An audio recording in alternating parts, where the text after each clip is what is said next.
Hi there, everybody. That's a Oh, half an you're hour hot spent on map. the waiting screen. Hope I didn't leave you waiting too long. Hi. Sorry about that. Technical difficulties as well as people getting pulled away. It's, frankly, Uh, unfortunately, unavoidable. One of these days, I'm going to start before 9 o'clock. Um, so, our Shadow Wizard money gang is hungover today, it seems. so it seems. So, Grim, thank you for welcoming us in with a half. I'm still hung up on that. Thank you for welcoming us in with the self care. Um, okay. Last we left off, the party had acquired their boat. Upon loading on, Mallory would have sequestered himself looking for some quarters of his own, withdrawing basically completely, almost immediately. Um, then the rest of the group to explore their new vessel with their temporary steward in the form of Sergei.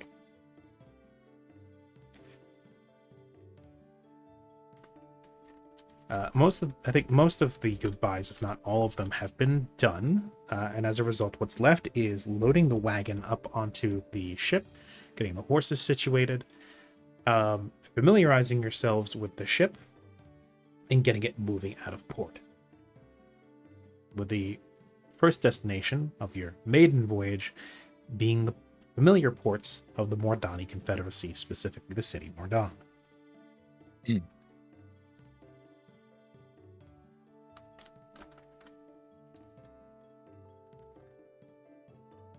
So, Sergei, gestures for all of you to follow along if you'd be so kind. As he says, I will show you to your no, I will show you to your quarters. There's accent did he have again? This is what happens when I have a ton of characters all jumbled up in my head. Um, but yeah, that's it. If you'll follow me, there's quarters made for you and any further crew you would have in the future. There's a larger mess galley. There is general sailors' quarters, and there are further facilities, some of which I have been in good faith bid not to enter for the sake of proprietary reasons, I am told. This is after all a gesture of goodwill between Lorbus and Portaline, not Mordan. We are strictly third party in this, even if the nation technically is a vassal state of the specifically Von Vostroyev estate. Now then, would you all like to see your quarters? Uh, I believe so. I believe it's where we're going to be staying as long as we are. Very good. Lead the way. It will be one deck down. Please follow me. There are several stairways. He will gesture to 4 different points here on this deck. It's fairly spacious. So he will begin walking down the stairs, leading you into a more constricted area, full of narrow hallways and doors. As he gestures, the crew quarters themselves are all relatively well furnished. They are all mostly Spartan for the time being. The king, as well as my master, were of the opinion that you should be allowed to decorate them as you so choose, however elaborately you so wish. After all, this will be your home, voyaging out on the seas.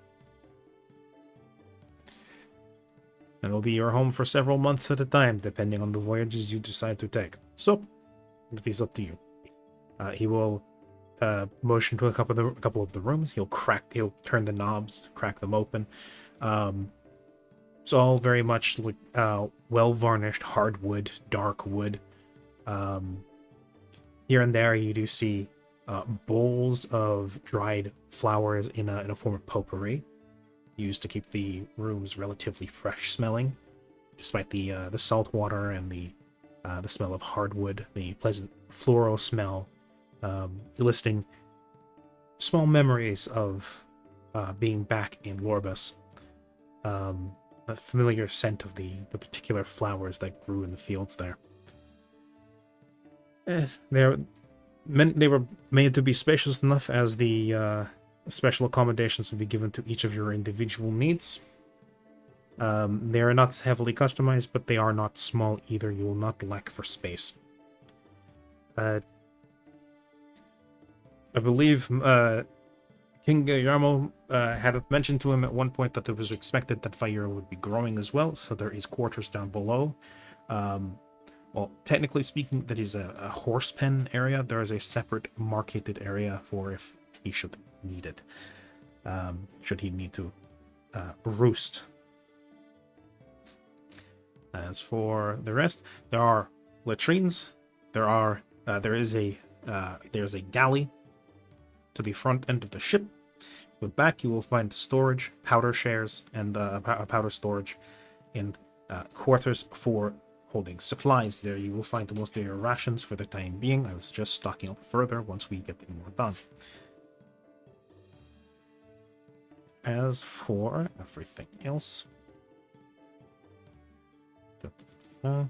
he's gonna keep going down his list. Long, fluffy quill, scratching at certain things. Up on the top deck, you will have as mentioned before, the helm is dual faceted. One is in a proper captain's quarters. It will have roofing to shield from the elements during storms, and there's one out in the open for when you want a better view out, or when visibility is so poor and weather is a secondary concern. As for the rest, the ship is outfitted with several forms of weaponry. You will find that you will not find large cannons mounted on this one. If you wish to find that, you will have to find somebody who will make or sell them to you. The most obvious one for that would obviously be the Dwarves of Yucatan, but their relationship even with Lorbus is one that is troubled. They have a hard time even getting consultation from dwarves there. Wrestling the cannons out of their hands is a difficult proposition. That's it. There are a few ballistae mounted on the ship. There are harpoons, and there are small swiveled cannonades for usage. The shot does not come easy. If you wish for more, you must make the ammunition yourself. You must procure the powder yourself. What else? There's the engine room in the far back, bottom deck. There's... I would not suggest trying to dig any further down. For those of you who are not familiar with ships, that is where the ballast is. If you breach that, you will die. As I believe most of you need to breathe. That would be most ideal, yeah, basically. As the maritime expert of this group, I expect you will school them on the necessary aspects of running a ship. Oh, absolutely. Got plenty of lessons from my father. Well, that's a good thing. We'll be doing a lot of teaching in the days coming forward. Now then, keep scratching at some things. The storage room. Where was the key?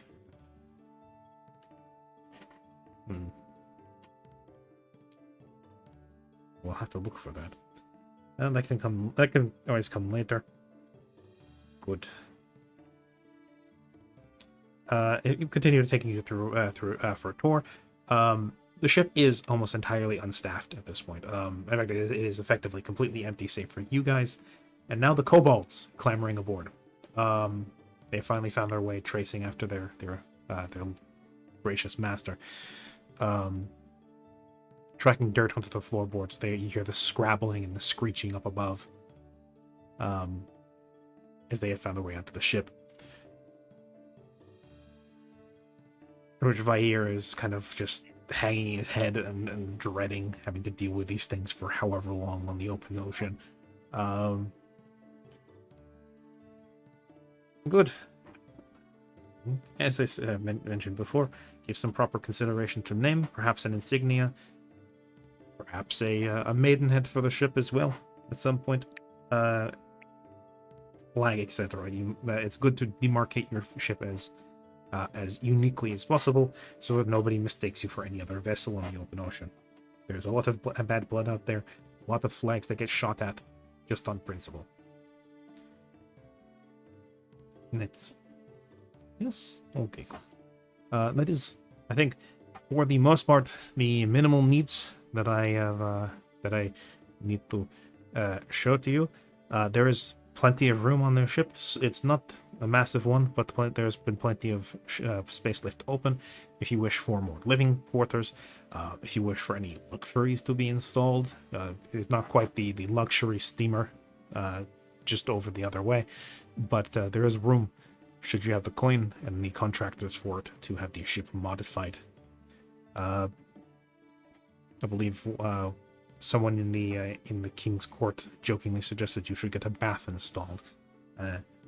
For the long voyages, perhaps not the worst idea, but I believe that is a bit of a waste of water, being out on the open ocean. Also, you're gonna need a place to store the water. And that's gonna add weight. You require a water storage, a reservoir of some sort, and possibly a way to heat them. As I understand, I mean, that's a plan on source. That's a plan on sourcing from the sea itself, but it's not ideal. no, I wouldn't salt and all imagine. Salt water does not make for ideal bathing, no. As I understand, though, looking from the way that the engine works, it does run on steam, from what I see. So there is heat being generated from that. Perhaps you could take some advantage of that, but that is, I think, a question for another time, whether or not you even wish to do that at all, and what you find necessary in the future voyages that you have. So, I believe that is the important things on the checklist. I leave you all to get situated now. I must go make some last-minute checks. Let me know when you wish to ship out. Right. Yeah, then. I leave you all to discuss any further things of import and to get yourselves gathered. Also, I'm going to make sure those things up above do not do any damage. Definitely make sure they don't get any small spaces, like any crawl spaces. Make sure they don't get into there. Yes, kobolds are quite often going to find small crevices to climb into. We may need to get on that. You're just hoping at least they eat the rats. Actually, a Good. very good idea. Yeah, I will see you later. If you wish to find me on the deck above. And he will begin to walk up the stairs, leaving you all to yourselves. You know, Vaya, it's really interesting you have a fan club. I never knew that you were so popular. I wish you'd have told me sooner. Believe would've me, known we this is would've- as much a surprise for me as it was for you. I should I have mean- warned you properly about the kobolds. I mean, didn't exactly know that they were going to come out of nowhere and start worshipping me. What are they called? Kobolds. Kobolds, they are pests. Even back in the dens of my father, they were pests. They work very well. They are like ants. You give them a task, and they will dedicate their entire lives to it. They will die for it. Oh, I thought they were like slightly different troglodytes. It is impressive of me to say that the troglodytes have culture. The kobolds have. The kobolds have existence. Their culture is based on servitude, oftentimes. Dedication, I suppose? In a sense. In truth, I should have actually warned you, Vair, of exactly how they operated. I don't believe you've actually had the displeasure of meeting them until now. No, I wasn't really... most of my awareness when I was in the egg was just kind of vague sense of you being there. Then I hatched and we were already outside. I don't think we ever ran into any kobolds. It was a blessing that I should have expected falling apart as soon as a kingdom was established. I didn't think it would be so soon, but... Well, it's a good thing to get the worst out of the way early. And if anything, they will It's the make useful worst? servants. Well, no, there's far worse, but... at least with the Dragon Den, you know, you have the other dragons, and constant threats of superseding and things I intend not to entertain. But kobolds are useful tools, admittedly, albeit fanatical. Hmm. I'm not sure how I feel about these kobolds. Part of me wishes that there's Yeah. maybe somewhere in this world out there just kobolds that have their own culture and don't act like that. There may be. It would be wrong of me to generalize all of them. However, in the kobolds I've seen so far, and from what I grew up around, I've yet to find them. But I wouldn't doubt it. Certain there has to be something better than this. It's not a very high bar. No, it's not. It's all the easier They're to here. overcome, I guess. Indeed. Okay, And so they're here, and we can use them. yeah, we'll think about that. Well, we got rooms. We got a boat. What are we gonna do with it? Are the rooms like individual, or is Yes. it one big room? Okay. Individual cabins. Mhm. Well, I guess we should start by picking rooms for each of us, putting Yes, our they said stuff there was down. They said there was a captain's quarters. Yes. Up on the top deck, I think he said. Well, Flick, considering that you'd be the one helming this, I see no reason why it would not be yours. I mean, we did talk about before about giving this thing a name. We got to spitball some names though. Hmm. Yes, that's true. Is there like a study we should do that in? Probably. Yeah, be a place where you can have a seat, do some chatting, get our bearings. Yeah. Flick, for you, there's not usually like a study on a ship like this. Though the closest thing would usually either be the captain's quarters, or if you just want plenty of seating, the galley will usually do that. Yeah, Flick will actually point that out and say, ships like this don't typically have studies, but the galley should do, if that's open, which I'm sure it probably is. Unless our ship's already been invaded, I see no reason why it wouldn't be. If a ship had a study, it'd be a very fancy ship, you know? Well, Okay. I mean, Be like a captain quarters, no? that's... Yes. Actually, that does lead me to believe. Do we remember how many of these ships with these these smoke pillars are in existence? Flick kind of strokes his chin for a second, tries to recall like how many we were told there are. As far as you're familiar, the other one in the dock was the first of its kind. Is a prototype. This may actually be the second ship of its kind, then. Which means we are standing on a piece of history. And we're also standing on a massive target. All the more reason to, well, fortify it as best we can without the Poplar thing sinking. Yes, that I can agree. Gotta have some kind of defenses. Gotta have some kind of I guess, early warning system. You know, get the ship ready for combat and all that. That's true. I suppose that would be good. But a name. Yes, a name. Now, let's see. It's a steamship. It's one of the first of its kind. It's carrying the imminent lord of a future kingdom, as he kind of somewhat dramatically gestures towards Karia. There's a side eye, but there's also pride. The snort from my ear. Yes, of course, Vair, the Kobold King. Don't. Let's see. Steam Mist. It's the dawn of some new Dawnstrike? I don't mind Dawn's Drake. Mm. It does kind of look like a dragon's maw up there, and it'll kind of stare at the smokestack. At the end of the day, though, Flick, this ship is yours. I'll never be able. Well, I can't say never, but I don't ever intend to learn how to sail. So, if that is the name you so wish to give, then by all means.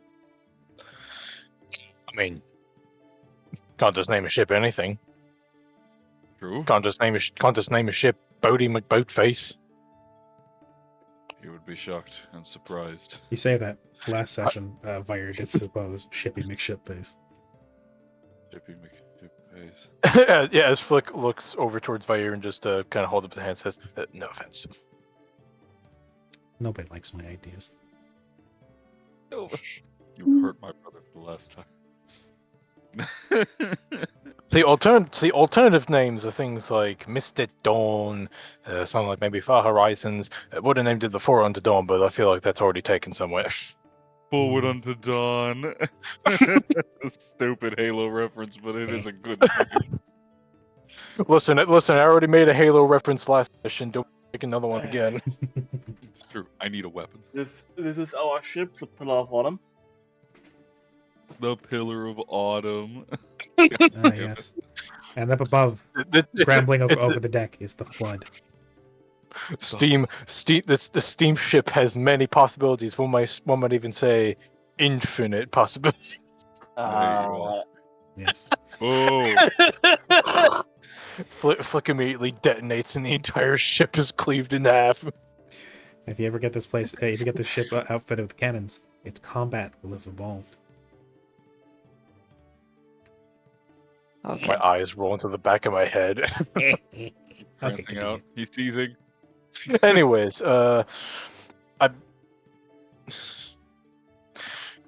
Flick will say, Dawnstrike sounds nice. At the same time, Dawnstrike I feel like is a bit on the nose because of the livery ideas. It's true. It would also be very unfortunate if the dragons that were on this ship of the Dawnstrike were not some type of bright dragon. For all we know, we could be black dragons, and then it would be very, very unfortunate. We'd also stick out. I hope no. I don't want to. Yeah, I don't want to end up vomiting acid. Yes, neither do I. I'd very much rather not. I suppose we don't have a choice. Dawn Treader, I suppose? I like that name. It's simple, it What gets is- to the point. Yeah, Dawn Treader. It's the dawn of a new piece of technology. It treads along the waves. And conceivably, at dawn, dragons tread across the sky. Also, out of character, didn't Vera, didn't you have ideas? We put them in simple path. Oh, Also, I saw the message you sent me, June. Is that for real?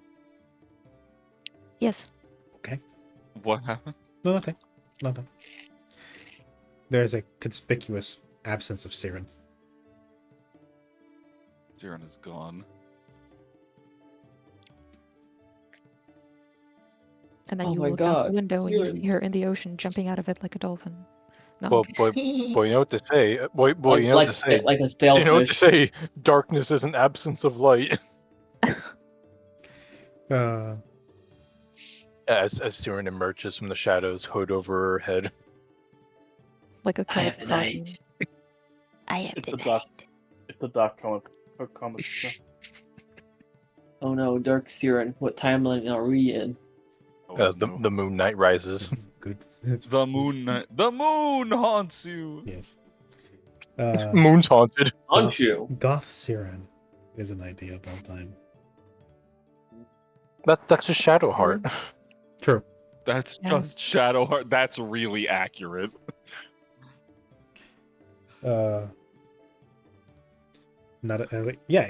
It's Dark Siren. No attachments to the world. Very prickly. Not very sociable. Worships a god of trickery rather than comfort and warmth, or we call it rather than of dreams, of nightmares, darkness. Yeah, no, that is accurate.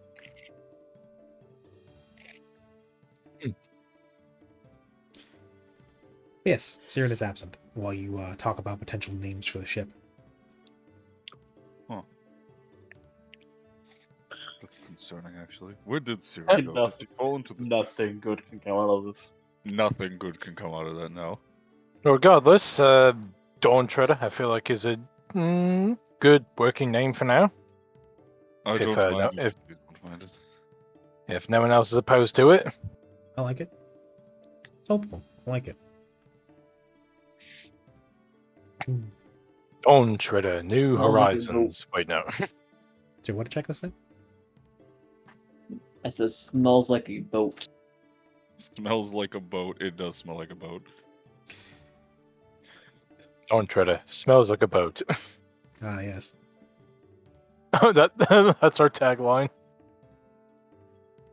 Well, yes. That may be the case. Don't try to works for me. Then, what do we want our flag to be? You mentioned we need one of those as well. Yes, that is the one that concerns me. Suppose there's Oh, no harm in God. changing it later. Ah, How right, what? about a ship leaving the sun in twain?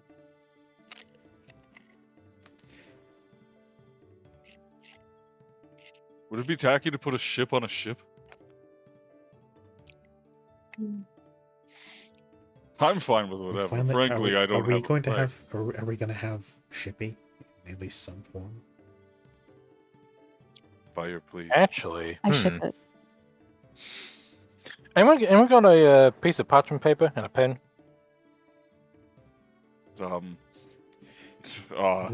Looking no, between but Lark I'm and just- Chico. Yeah, I was about to say we have people Wait, who wait. like books. I was like, wait, huh? Need paper. I have an idea. Want to draw it? No, you're not lining up on the boat. You're not lighting up on the boat. Yeah, Flick is asking for something to write with. Paper and charcoal. That's what he's requested. Or draw with, or in, yes. in this case, Draw with. or pencil, I suppose. Something. Fox fishes out something to write on and a piece of charcoal. No, We're dude. gonna have these. Here, have fun. Yeah, Flick rolls it out, lays it out on the nearest table. And with the piece of charcoal, to the best of his abilities, he's going to draw a design that I will try and describe now. He will draw first a sun, and then kind of circumscribed next to the sun, or I suppose flanking, are a pair of draconic-looking wings. And atop the sun is kind of three-pronged crown of sorts. Oh god. Be not afraid. Interesting. And he kind of So is and the, kind of gestures to the rough outline of the design. Says, "How about something like this?" says the son a dragon now? Well, the dragon wings are meant to like be next to the sun, or suppose kind of surround it, not necessarily be attached to it. Okay. I mean, what do you guys think? I don't mind that. Yeah, I may use this, but- like the sun would be within, like So that the wings are kind of furled around the sun, or something like that. Yeah, okay. yeah. Think of it like a laurel, like pairs of laurel, like a laurel. Okay. Yeah. It's kind of forming a kind of almost in its own way also a kind of crown around the sun. Yeah. Okay. And then you have that we three-pronged have- crown above that. Yes. Well, I like that. It Something works like for this, me. maybe. Well, we need some kind of symbol in the center, no? Something that makes it stick out, or something that I guess signifies it, I suppose. Or would that be too? Or would that be too? That'd be too standoutish. Frankly, I don't know. I'm not very good at these things. Well, Flick at least would know some of the normalities in flag making, specifically at least among privateers and pirates. Common ones are things like skeletons, goblets, crowns, knives. Suns are not uncommon. The moon, stars, weapons of various types. Some things have more symbolic meaning. Some are just straight up more direct, meant to directly represent the captain or the fleet that the flag represents.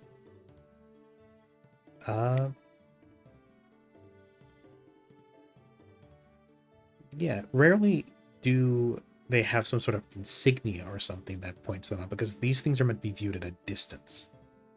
Yeah.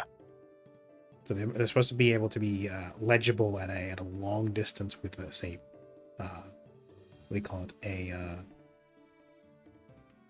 God, what's it called? With a telescope. Not a telescope. What's it called? Like an eyeglass. Yeah, Looking- eyeglass. Yeah, it's meant to be seen at a distance and easily made out. Put too much in or make it too crowded, it becomes hard to differentiate. It could be the crown in the center.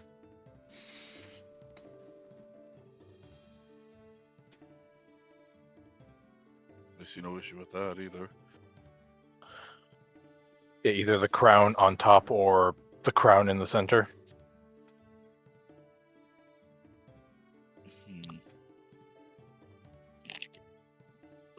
Quick, everybody. To roll 20 itself, to draw it on the map. Oh, good.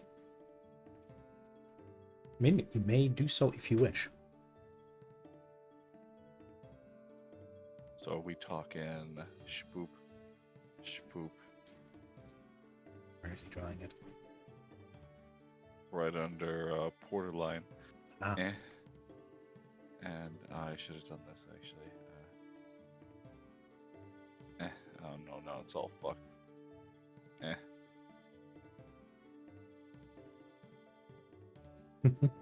Oh damn it. Damn it. And then freehand, where we go get rid of that. And we go boom, boom, boom. And then shoo, shoo, shoo, shoo, boom, shoo, shoo, fume.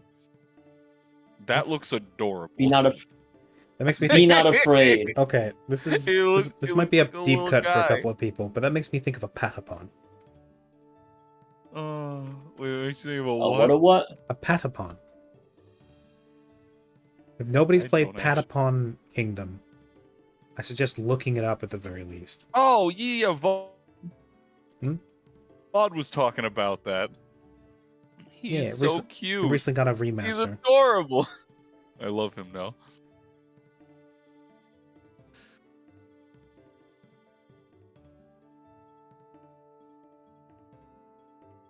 So, how accurate is that to what Flick ended What up you're drawing? saying, like,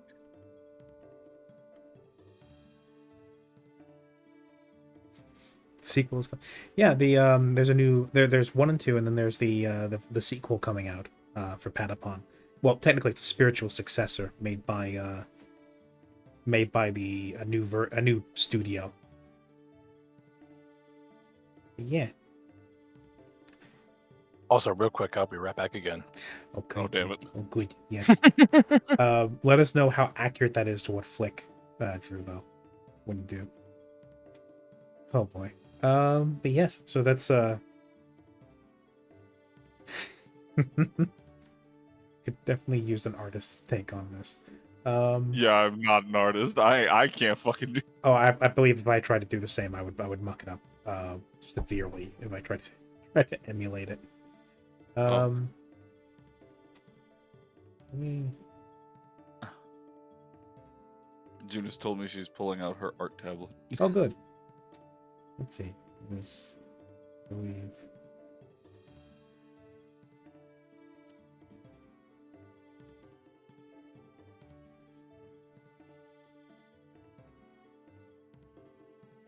Okay, so then- let's see.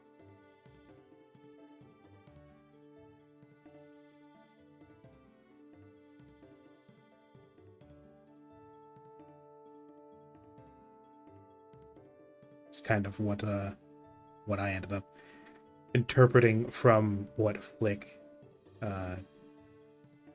described, and that just ends up looking like the Queen Slime from Terraria. Yes, it does. Yes, Damn it. yes. Either it's a full sun or a rising sun. I think he said rising sun. I don't quote me on that. But yes. So in the galley, or not the galley, because the galley technically is the kitchen. You'd be in the mess. You're hunched over a table, drafting out a new flag. You've come up with a new name, the Dawn Treader.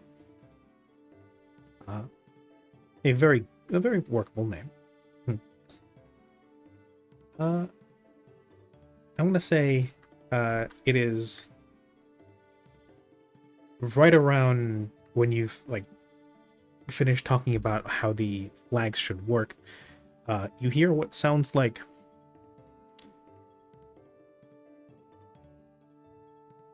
like a large demented spider tap dancing on the floor above you guys. Oh no.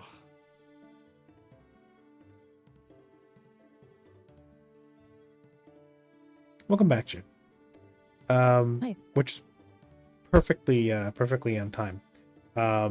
Yes, the party down in the mess hall will hear what sounds like the rhythmic thumping and tapping, as if it was a large demonic spider tap dancing on the floor above you.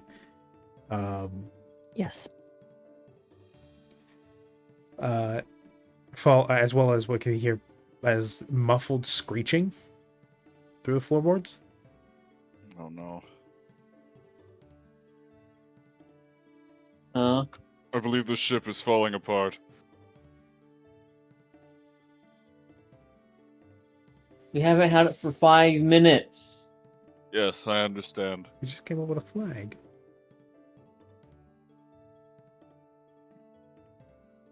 What did you do? I'm blaming Karya. I've done many things, but not this. I believe I have not done this. You've broken many weapons. Those are not my fault. Really? Wire's giving you a sort of yeah. be very careful look, Karya.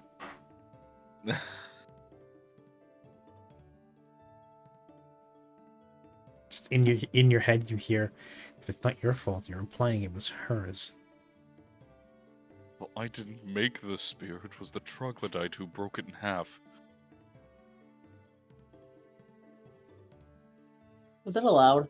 No, Asking that's for the audience. telepathic connection. Yeah, it was telepathic connection. Making sure. Oh, the Vire would not have said a word out loud otherwise. Yeah, no, I'm just chilling. But yes, there's the ever intensifying sound of like clittering, clattering, thumping up above, and the rising tone of more shrieking.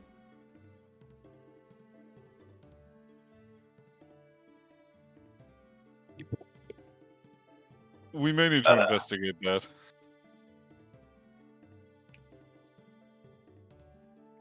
All right, I'm back. Welcome I have a back. burger. Hello, Flick. Yes. Perfect timing. Flick, All right. or Jake, Flick would notice, as well as the rest of the group that's currently in the mess hall, as that would be the correct one. Galley would be the kitchen. The sound of what sounds like thumping, skittering, clattering up above, it's staccato and loud coming through the floorboards, and the rising pitch of what sounds like shrieking and yapping.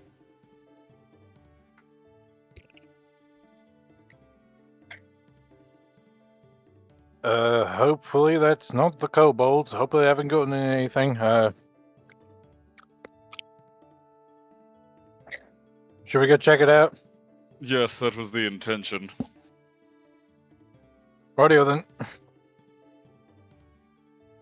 Yes, Flick immediately gets up and with a bit of a jog in his step, he says, "All right, let's go. All right, let's go see what they broke." Make your way to the nearest set of stairs, up to the deck above you. And as you come out into the more open space of the loading deck, you see gathered in what I suppose for them passes as an organized group, the kobolds, all in one place, and leading them in a very ramshackle march and in cheers and chants and other such, which comes out more like something like dying cats. Is Siren doing her 5, 6, 7, 8. Who do we appreciate? BAER. He's our king, our shining star. And trying to coordinate them to do like a cheerleader stack, but they keep falling down. Yeah, they mostly just kind of like, well, at first they try and do the cheerleader pyramid. You even got one kobold who might even make a decent flyer. But at the end of they just settle for brute forcing it and just throwing each other on top of each other into just a pile of kobolds, with one just standing on top. And then when It's all right. when We'll the get final the hang of it. the final one, the banner bearer, jumps on the top of the pile. He raises his clawed hands in a shrieking bellow of victory, and the rest of the kobolds all give their own weak cheers as they stick their hands out and wave them, jazz hand style. Yeah. Flick claps. Bravo, bravo. Thank you, thank you. The banner kobold takes a bow, jumps off the pile, and then bellows, barks out an order in Draconic to the rest of those who understand it. Would hear the monarch arrives. The dragon is here. Get up, you louts! And they kind of rip. They like pry themselves off of each other, slipping out, tangling into messes. Some start fighting each other, clawing and kicking and biting. Followed by the one known as Null, picking up two of the ones that are scrambling at each other by the napes of their necks and smacking their heads together before dropping them onto their feet, leaving them to totter in a daze, before they all kind of align themselves in a loose collection of kobolds standing at the ready. They look a little haggard among all of them, and then Siren there, smiling sweetly as they as the lead kobold beams with pride. Also to note, the loading deck is it has not been 10 minutes since these things have been on board, and the entire loading deck is covered with a thin dusting of dirt. Aren't they Like- lovely? Flick just nudges Car and says, "Well, after you, my lord." Yes, yes. Very good. My people. The next order of business is to clean the deck until you can see your reflection in it. Thank you. The voice has spoken. We must clean this deck until we can eat off of it. All of you, up to it. At which point, some of them go, "What do we clean with?" And then With water. You can use water from the ocean. Since it possesses salt, it is good for removing bacteria. The Problem dragon is bride the- has spoken. At which point, Noel will pick up the two dazed ones and then walk over to one of the port windows, open it, and huck them out. Can you swim? Noel turns to you, and then shrugs. Mm. Wait, one of them got tossed. Two of them did. Two of them got tossed. There's two people out those windows right now. If we go and look, are they swimming? One of them is like madly scrabbling to try and dig his claws into the side of the ship to get purchase. The other one is doing a butterfly kick. Oh, Okay, so lovely. one of them can swim. Flick takes his tricorn off his head and places it against his chest, and just idly, possibly to Karia, just says, "Magnificent, aren't they?" Yes. Magnificent. The Can't believe I the one That's the one hardcore. doing a butterfly kick is still kind of weighed down in heavy robes, or in this case like burlap. Having nothing to contain the water with, having been sent out to fetch it, will the ship is lined with a mixture of both wood and metal. It's not a proper iron side, but it is reinforced. The one that is actually managing to swim will dive for a moment and then come back up with a mouthful of salt water and then begin trying to climb up the side of the ship. Oh yeah, I love these little guys. Ugh. They are lovely. Siri's gonna turn to the other ones and go, "That's not how you retrieve water. You should probably speak to the other." Oh wait, we don't have other workers on the ship, do we? No. You have a, Go and do you have speak a- to Sergey. who- Ask for buckets. Use those instead. who with here rope. has a bucket and rope? Bucket and rope. And then she's gonna take rope out of her satchel to retrieve the two that have fallen overboard. And once they can manage to get up, she'll just repeat what she said to those two as well. So you send the rope over. The one that has managed to actually the one with some grace has managed to climb partway up, latches onto the rope and begins climbing up, coming up to the other side, and then spits out the salt water onto the floor. Okay. Meanwhile, the one that was scrabbling tries to grab the rope, fails to do so, and then with its mouth clamps onto the end of the rope like a fish on a string.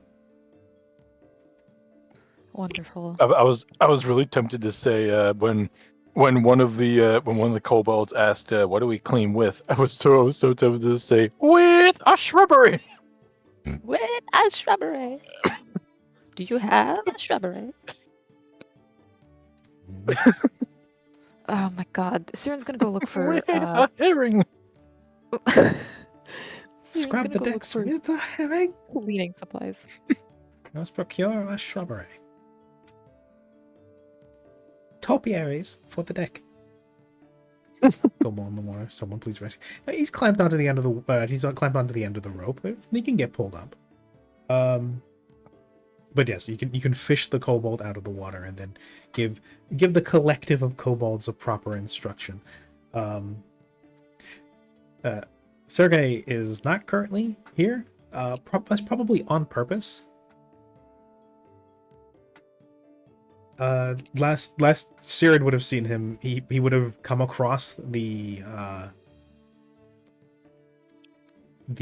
collection of kobolds as they were practicing.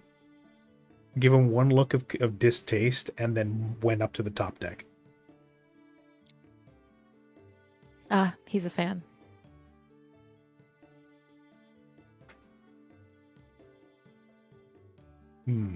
Yes. But yes, you would know him to be. You would know he would be on the top deck. He also told you where the supplies would be stored. That would be a couple decks down. I would just fetch those supplies, bring them to the kobolds, and then explain where the supplies are kept for future reference. Okay, cool. Who's gonna keep them occupied while Siren goes and gets the supplies?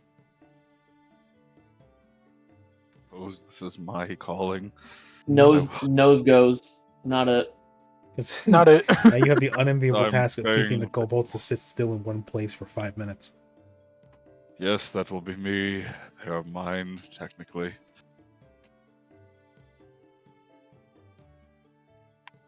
At which point, Vair kind of in your head goes, "Yes, please do, servant." Flick nudges Kari again, says, "Go get him." Yes. Ahem. The Dragon Lord has requested that for now you tend to his undercarriage. You must lift him into the air so that he may be higher than you. My noble lord. Karia, what do you? And then the kobolds all at once shriek with glee at the prospect of being able to touch the Dragon Lord, and then begin forming a living palanquin of kobolds coming up underneath him, lifting him higher. Null is there forming the base of it. Some of them even get the bright idea of clambering on top of Null's shoulders and forming a sort of like clinging together to form a sort of platform for Vair to lie on top of. It's like, this is making me very uncomfortable. Yes, it is your throne. It should be very comfortable. Kobolds, you're not doing enough. Daria, you're doing this on purpose. I hate you. Oh, well, I must attend to my liege as servant. Did that Nevertheless, because please, I the did rest that of you because go. was teasing me about being king. You know why I did that. And then Hoist.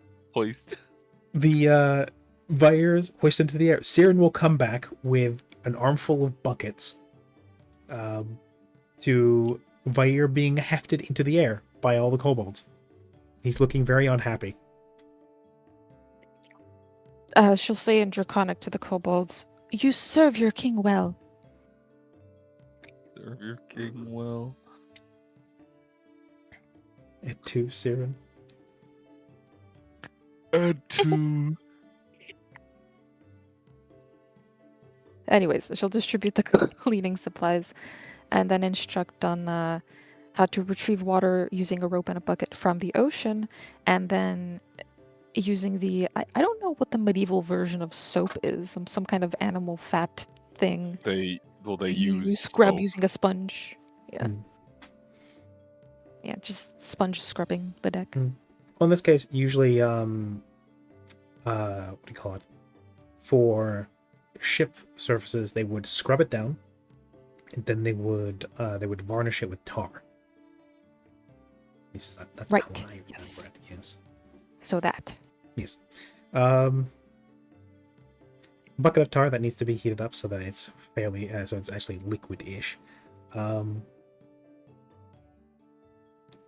To which they will get to work on that. And yes, so they will begin grabbing whatever they can get their holds of. Some of them just rip off their robes and begin using those as a sort of, because it's burlap, it's fairly coarse. They start using it to scrub the surface of the loading deck. As multiple kobolds get put on duty, either throwing buckets tied on the end of ropes out the windows, or over the sides of the ship's deck, and they get to work scrubbing every floor they can get their hands on. That will keep them occupied for several hours. Yes. Actually, tell you what. All jokes aside, want me to lend a hand? Want me to help coordinate? Yes, actually, Flick, if you wouldn't mind, by all accounts, if you have something that the ship actually needs done, the kobolds will learn Yes. quickly, and frankly, they will work quicker. Flick at this point has slipped the tricorn back atop his head, and with a bit of a shimmy from side to side on top of his head, he says, "All right, Dragon's Blade, haze away," and Flick will head out onto the deck of the ship, and he'll begin basically barking orders towards the kobolds up, coordinate them, keep in line, say, "Yep, clean around the gaps there. Make sure not a single spot remains. You do no dangling off the side. Come back over here." Channeling what you remember of your father, as he would coordinate back on the ship. Now, he didn't have to deal with a bunch of ornery little reptilian creatures, but then again, some of the people that he had under his captainship weren't necessarily much better. There were some real down and out individuals who were, if you were to be uncharitable, basically like scraping off the bottom of the barrel. He was not shy about taking any comers that were willing to do some work, and that meant coordinating some truly exhausting people. May or may not have hired some former kobolds. So yes, you start getting them coordinated. At some point, Flick, as you're standing at the helm of the ship, as they eventually do migrate to the top deck, which allows you the time to finally familiarize yourself with the captain's quarters. It's nice. It's bigger than the cabins down below, significantly so, and it includes things like a mapping table for plotting. It's for charting courses. You've got boards on the walls and you've got waterproof containers for storing maps and charts. You got one of the steering wheels, one of the helms. You've got a fairly large bed that looks fairly comfortable. And storage areas and nooks for really pretty much anything. It's in its own right. It's about the size of a decent cabin, like a cabin, as in the little building, not what you would have below deck. A shack. No, not a shack. A bit bigger than that. But yes, decently spacious. Up above, on top of this, is the other helm, the other steering wheel. Getting the chance to familiarize yourself with that. From port to stern, from bow to back, you gotta look over the Dawn Treader. There's the main mast, there's the mizzen mast.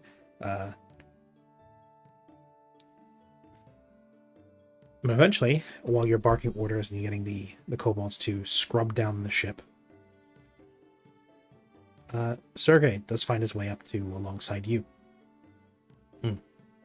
As he is still scratching things off that list, but he seems to have worked his way down fairly towards the bottom.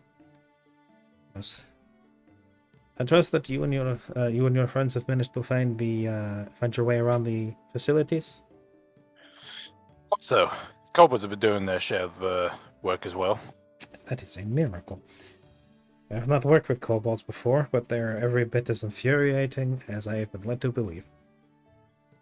The fact that you managed to coordinate them, I hope that they manage to stand the test and make it to Mordon. Even just a couple of days, it will be a miracle if they're able to help steer the ship. A good deal of barking also keep them in line. Still gotta find some way to feed them though. Well, we have food. What I'm led to believe is they'll eat just about anything. They may even find some of the long-term provisions to be particularly exotic. Whatever the case, I trust you've all deliberated about further livery and other things for the ship. Again, final decisions do not need to be made till we make landfall in Mordon. Seeing as you have, from what I can tell, taken over captaincy of this vessel, I will be deferring to you for the trip forward. I would suggest getting the kobolds taught and familiarized with how to operate this ship, not just cleaning it down. As nice as that is not what's most important here. What's most important is getting familiar with how their ship moves and how to get it going forward. in your quarters, you will find a instruction book that will pass forward instructions how to operate the signaling system incorporated with the helm, as well as how to stoke the engine down below. I would suggest putting that to the hands of somebody who's a bit more trustworthy than a kobold. I am led to believe it can be quite volatile if not handled correctly. So. Flick has been listening to all this and is now beginning to take in the fact that he is kind of officially captaining his own ship. Mm-hmm. With all the Yeah, responsibilities and all the benefits. It is beginning to dawn, on Yeah. him that Eh, that DM, can this we? no. you're about to throw me. Yeah. Damn it! I make one joke I and I'm asked. already mutinied. It happened again. Mutiny. It's okay. It's okay. I'm on your It side. happened again. Yeah, of course you would be. Of course I would. But what do you think I am? The power of quest compels you. Yes. We got patron god of pun makers. I protect all within my domain. Right, yes. So yes, it is slowly beginning to sink in. But Flick with hands on his hips say, I'll have a chat with some of my party mates. See if we can start divvying up some folks to probably work on some of the ancillary systems. That'd be good. You don't have to worry too much about certain things. I would worry about getting the sails worked. I don't believe anybody besides yourself would have much experience working rigging, and that will perhaps be one of the biggest stumbling blocks. You'll want somebody with stamina and with persistence to be working the engine, though. That will require quite a bit of stoking. There is plenty of fuel, but it's. I've taken a glance over the instructions myself. You're going to want to have people take shifts. It is loud, it is hot, and it is smoky. Oh, damn straight. With a marvel like this, we're gonna need all the help, bring all the hands we can get, all times in the day. With that, I do suggest hiring more help once you reach Mordan, or perhaps when you reach the Papacy. Either way, more hands will be necessary, and ones that are actually proficient with the work, as opposed to these individuals. He glares over at the kobolds. Listen, say what you will about the kobolds, but I mean, they don't have to do any heavy lifting, but they're playing their part. I do wonder. With that, you'll actually. I'll definitely keep an eye on them though, just in case. I mean, they gave me a bit of a scare earlier. Thought they broke something. Yes, they're enthusiastic cheering. Yes. To the side, you'll actually hear someone clear their throat. You'll turn and look in their direction. You will see Adelia. Do you? There you are. Hello. I've come here for the I've taken a tour of the ship myself. I'm very sorry. Took my time. Wanted to make sure I knew the ins and outs of this, but I couldn't hear but overhear a issue with precedent. Yeah, we need someone working the rigging on the sails. Don't suppose you'd be not. Would you be interested in that by chance? I can certainly help in the interim.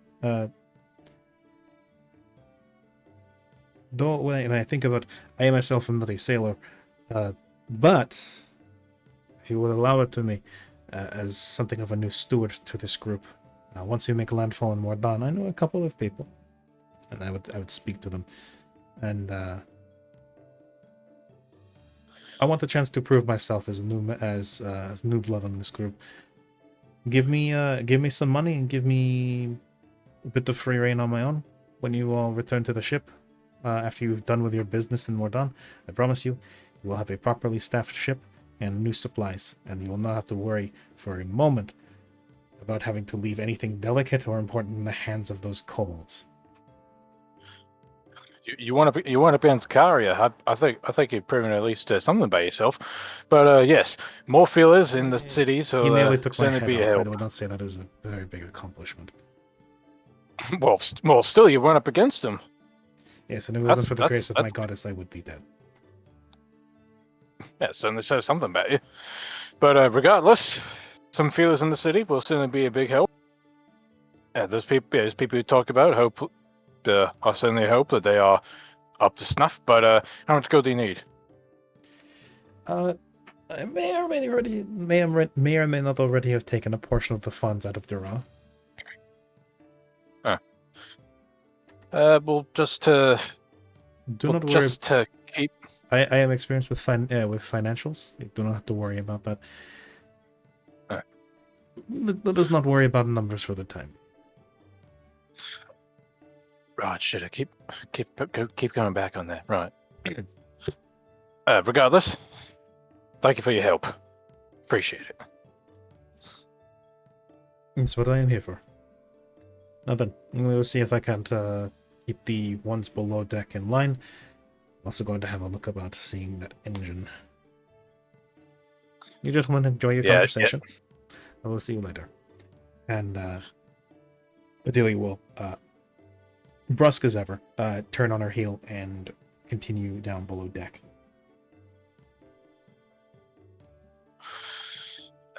Right, seems we got a decent foundation going right now.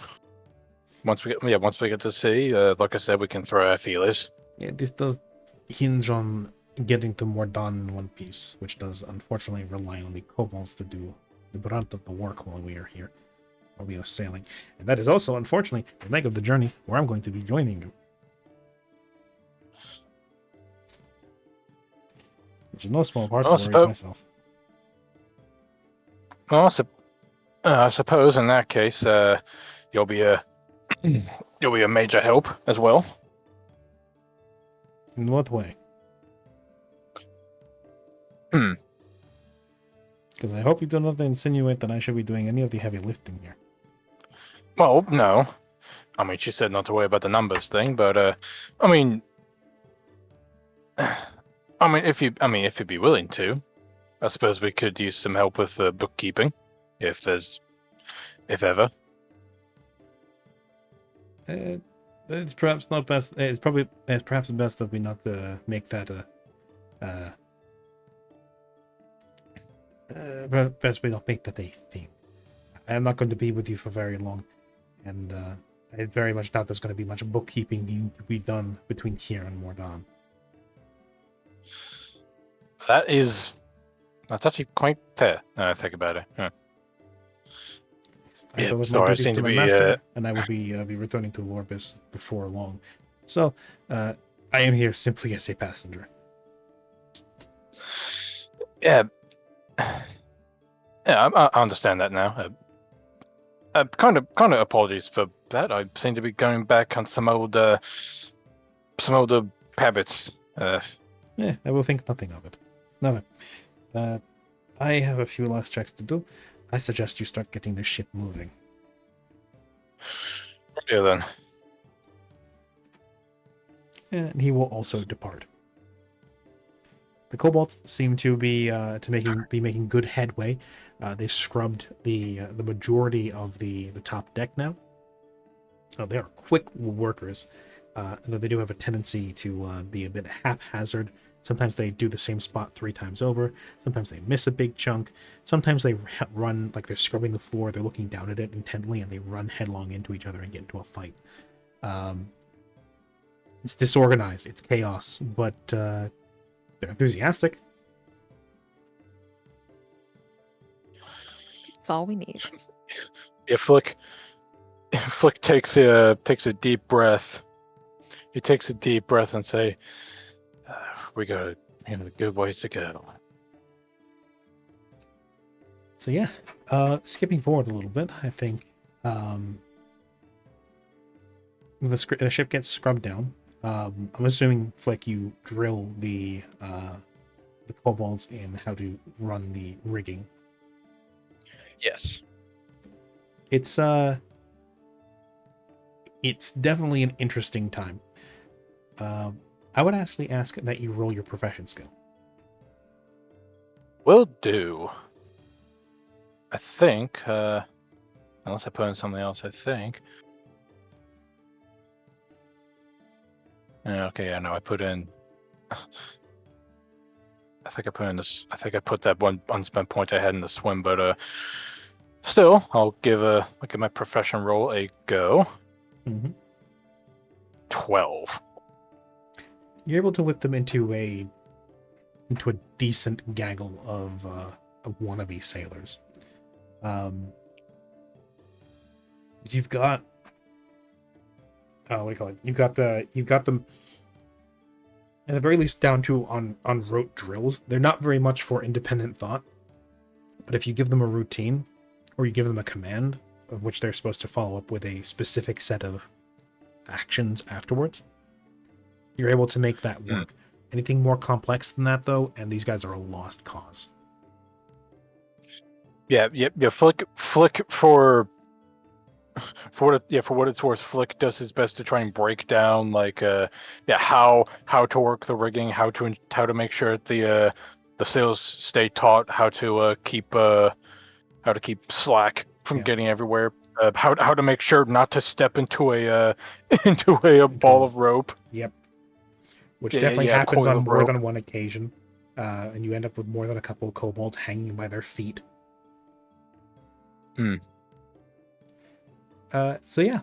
So now the question becomes: you are ready, if dubiously prepared, to cast off. Yes. Yes. Then we should. Time to get out of here.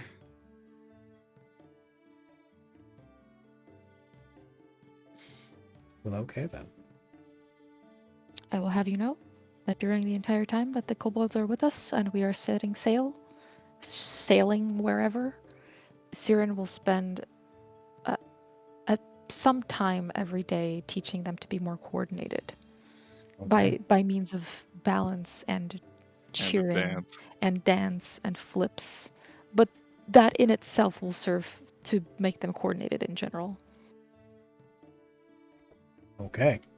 I'm gonna try and teach them a la American football, how they send some coaches send their teams to ballet lessons to teach them how to jump and balance and maintain body coordination.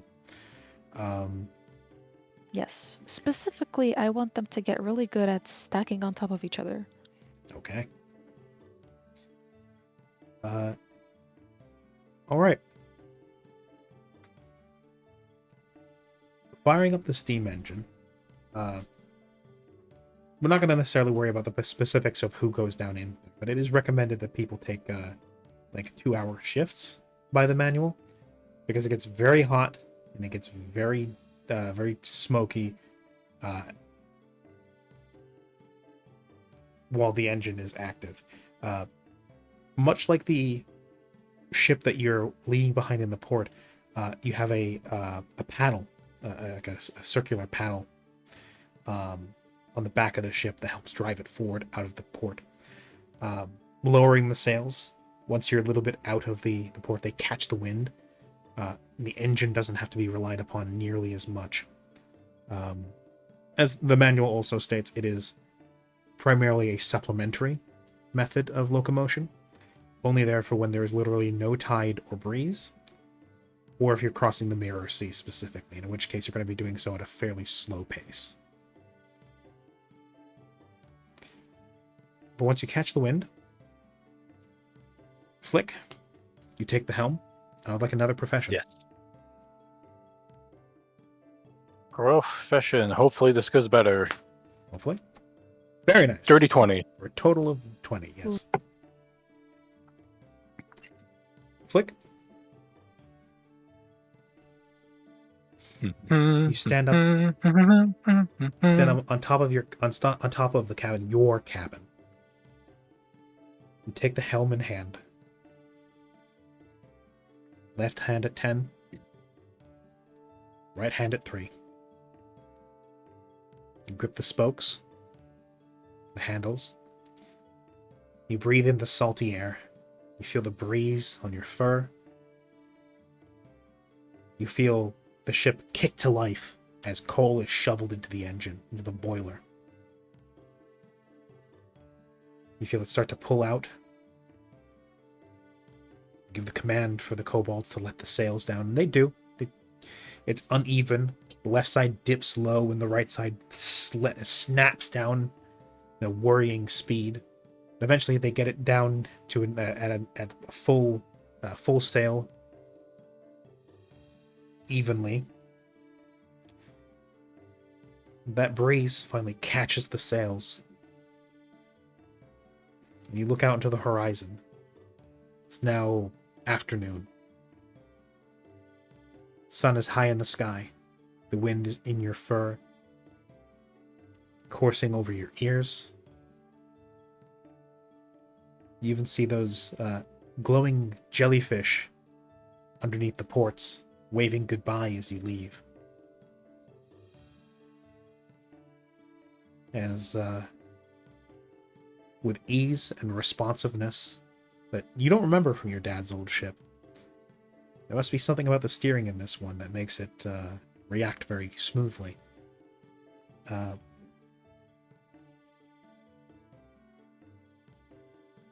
You chart a course, and you steer your ship, your boat, off into the Big Blue. It should be noted that prior to this, Flick has since put on the necklace and the medallion, both. So you got a seashell necklace. Yeah. The iron medallion hanging at your neck. You got your tricorn on your head. A proper pirate. Very nice. As Flick is finally a captain. Over the next few days,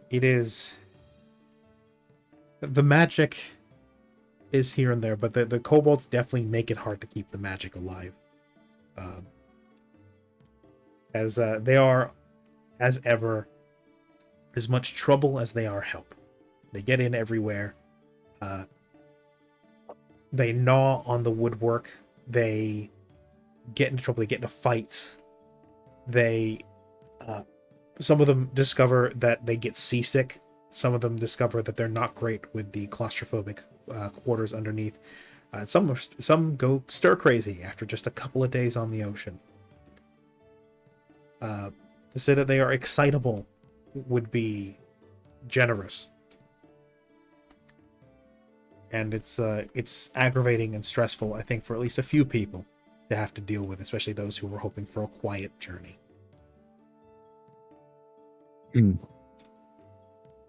But the ship sails, and there are those kobolds who are always at the ready and ready to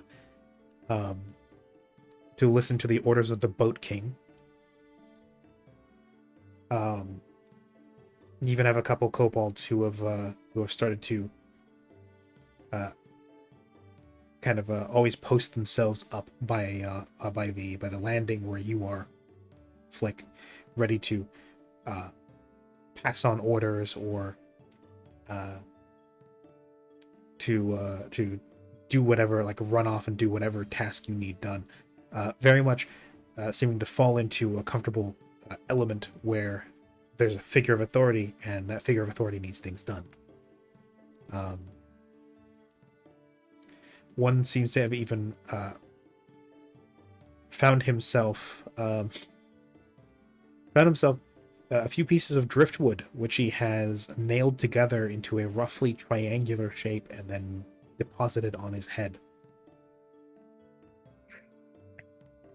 What? He has his own little tricorn. Made of Oh driftwood. my god.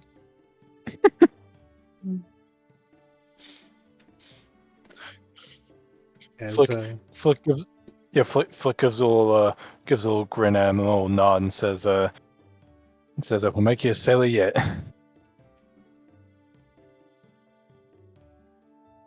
Which he snaps back his own kind of like sloppy salute, clawed hand coming up to his forehead,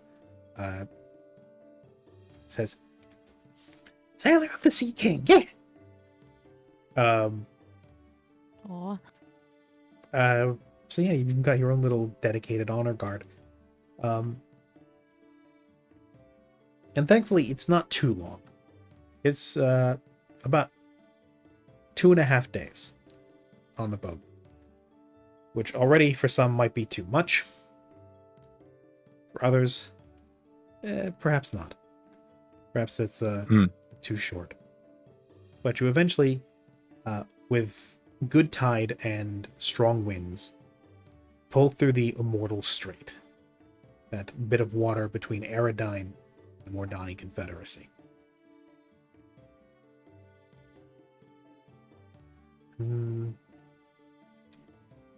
Which I would be. Suppose asking- I suppose on the way over, Flick is also probably like a whistling a little ditty to himself. because he's in the zone at the moment.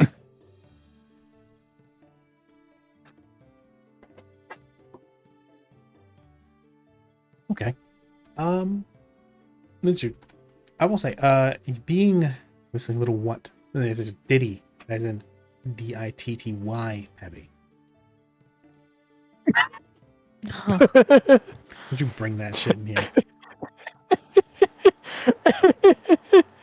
One of the things conspicuously missing on this ship is baby oil. Damn. Don't you dare. Don't you dare pervert this moment.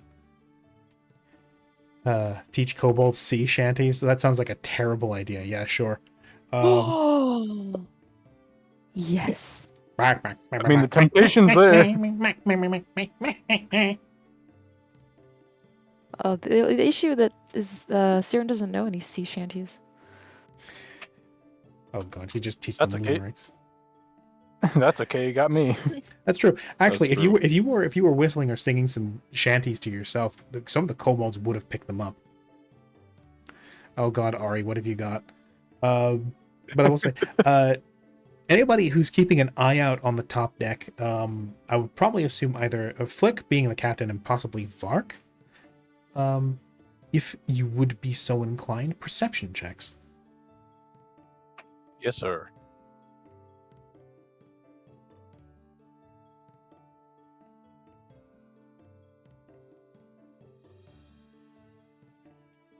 It's gonna take a hot minute. Oh.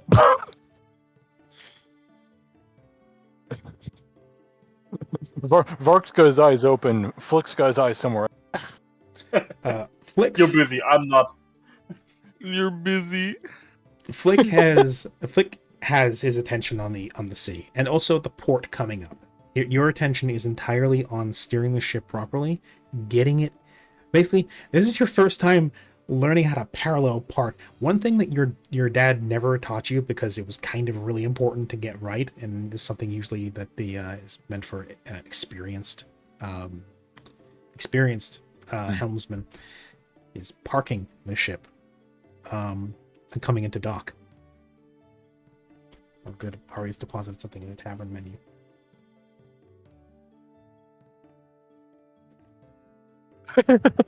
Oh, the minions! Not those minions. The Overlord 2 minions. From Yes. Overlord 2, yeah. Yes, I love the songs they sing. Yeah, no, that's absolutely something the kobolds would sing. Yeah. Yes. Overlord. One of my favorite game series. Anyway, bitterness aside, Flick has his eyes on the dock and wants to make sure he nails that sucker perfectly. Because if he doesn't, that's a lot of property damage, and that's a lot of money out of the coffers. Knowing Mordaunt, they're particularly fine happy. And Flick, probably noticing that they can't really figure out a way to really parallel park this. He'll probably call over to one of his get one of his like a kobold associates and say to start relaying info from the folks down there. See if they can help with the Parkinus thing. At which he snaps you at this point a much sharper salute, and then clambers off down deck. And before long, you've got an almost kind of God,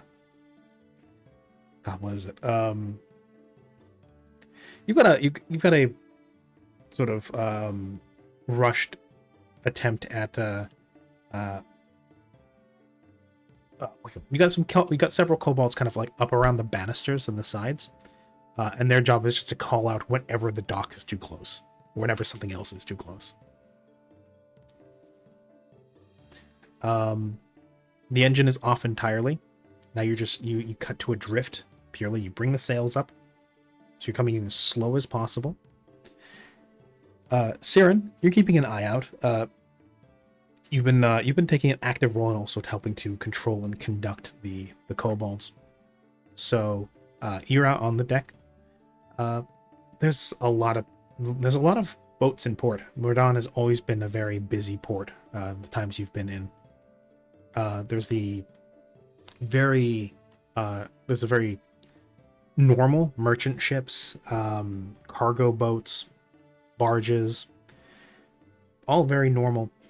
You got what look to be mercenary ships, flying various different colors with different names, like what do you call it? The Stroke of Midnight. You've got you got the Dancing Dragon. You've got the Merry Blue. You got actually, funnily enough, Ari, since you say that, this is outside of Brightbeard's territory. He, I think, it would be fairly obvious to say, would not be a big fan of Mordaan and name of him. He, on principle, would probably not approach the port of Mordaan. That said, there's one large ostentatious ship that sticks out to Siren. One that is somewhat familiar, that you guys did park next to last time you came through here. It is big. It is banded in metal, almost like a proper Ironside. It is bristling with weaponry, including cannons, and even covered in what looks to be perhaps some sort of magically induced ice along the hull. It's Interesting. decorated in finery. Golden lanterns hang from skeletal hands on the front. That and the ship itself is huge. That you would recognize as being the ship of Barafucius, the Pirate King. Yeah, I remember that. He's in port. Oh.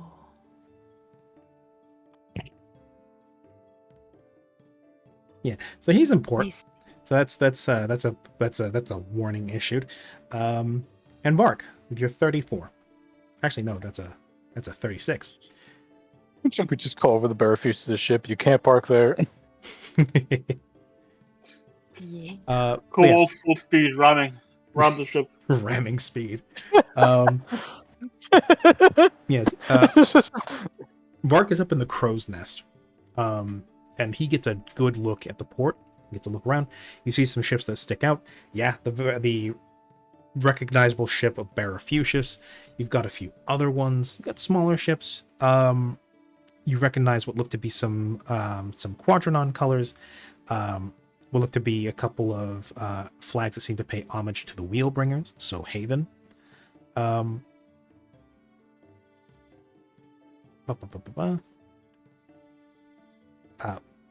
then you turn your eye away from the port and you notice far in the distance, kind of just coasting there, a good distance from the fort parked in the middle of the Immortal Strait, more like kind of coasting along there. Easy to miss because of how low it hangs across the over the water, is a sloop flying no colors.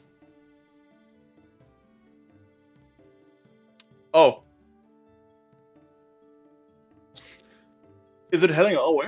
No, it's just coasting there. Coasting along in proximity to Mordaunt. It's actually closer to the Aerodyne shore. It sticks out to you Like because across the- all the other ships are moving at least at some pace, but that one has the sails drawn up, and it's just kind of coasting along.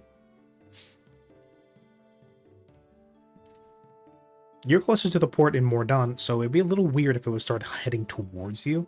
In that case, it probably would just be trying to park as well, but it's just drifting.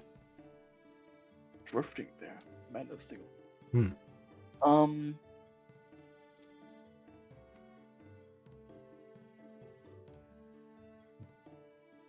You would also see very.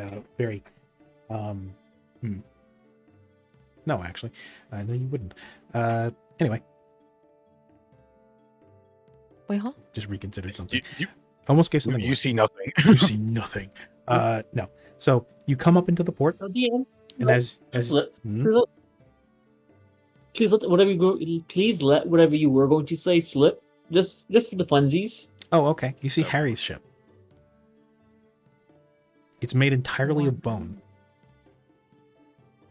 That's pretty metal.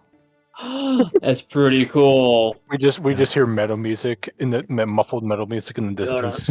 It's not a big ship. It's just a houseboat. You see him sitting on the front, smoking a pipe, reading a book. Fuck it, that's real now.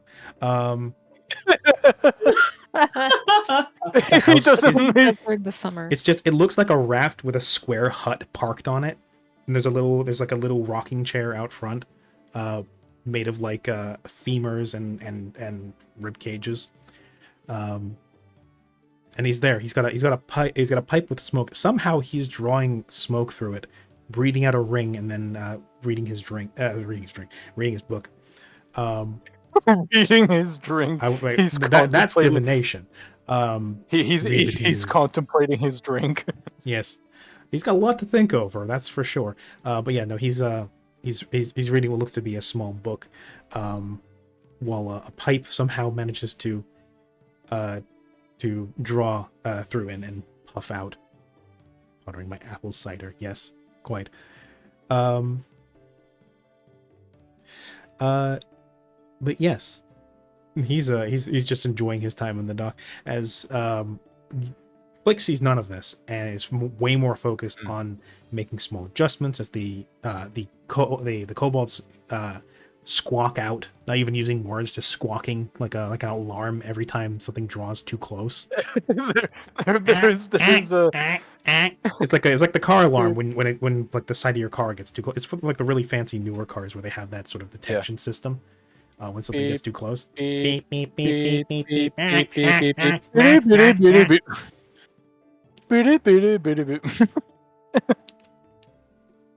One of those pulls out a saxophone. I was playing bagpipes. God, Kobold's playing bagpipes to wake everybody up in the morning. That's what I gotta do. But yes, They'd be like roosters. yes. But eventually you do manage to pull despite never done it before, having never done it before. Your dad must have gotten you enough practice at the helm, as you managed to steer the ship in without much issue. You're slow, you're deliberate, you make small adjustments. In spite of the nat one. Yep. Well, that was earlier. That one was on Okay, perception. Sorry, the nat one was on perception, not on your profession. So Okay, fair. Okay. the perception was just to see things. I'm going off the 20 of the profession you rolled earlier. But you make small adjustments. Okay. You coast in very slowly. You come up into the cushioned sides of the port. The ship bumps up against them, leaving out the last of its momentum. And then lines are tossed over the side and cinched down by the deckhands.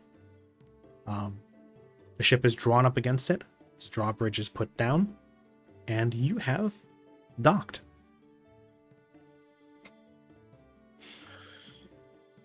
With that, before anything else happens, Adelia makes her presence known.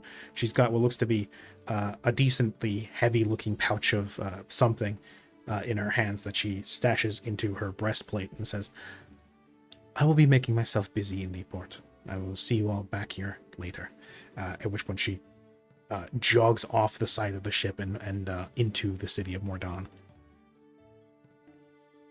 Interesting.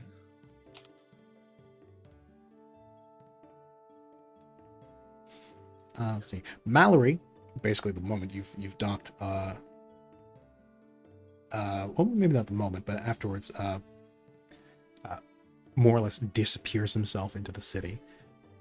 And yes, the rest of you are left to your own devices.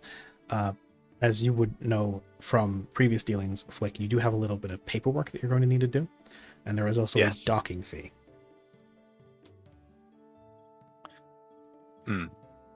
Flick, when he takes himself off the helm and heads back down to the main deck, he'll get everyone together and he'll start laying things out. He'll start by saying, "All right. So since we're in port, there's a docking fee. So should we pull together some gold to pay it off? What do you I think? mean, I don't suppose that would be a problem, but out of curiosity, and this is more no, I guess it makes sense. I was about to say, because we're technically, I guess, not necessarily visitors of Stanislav, but more so we're kind of being brought here. I know, it makes sense. I'm just confused. Never mind. Go on. Pay the fee. We pay fee. Okay. Sergey, Sergey, if anything, I could pay myself, but still. Yeah. Sergey does speak up and says, "If I was feeling particularly generous, I would volunteer to do it for you, but I believe these things must be learned through practice. So, I thank you all very much for the ride, and I will bid you all adieu. Perhaps I will see you on the premises of my master's home. Perhaps I will see you at a much later time. Regardless, take care of yourselves, and I hope you find better company at some point." And he will excuse himself off the ship. Bye, Sergey. We'll miss you. He gives you a very dry wave. Take care, mate.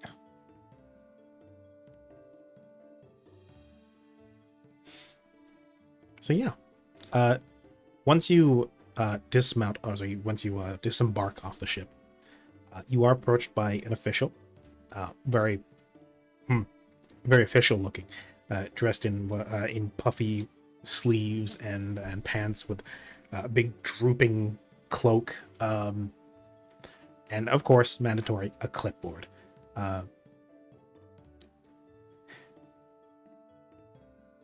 They approach, seeing you in the tricorn.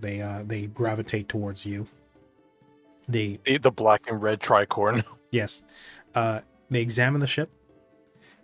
There's a moment of some muttering in Necrol, which to those who understand it will come out to mostly just doing a bunch of calculations. For the size of your ship and for the how long what is your business here and how long do you intend to stay here in the city of Mordon?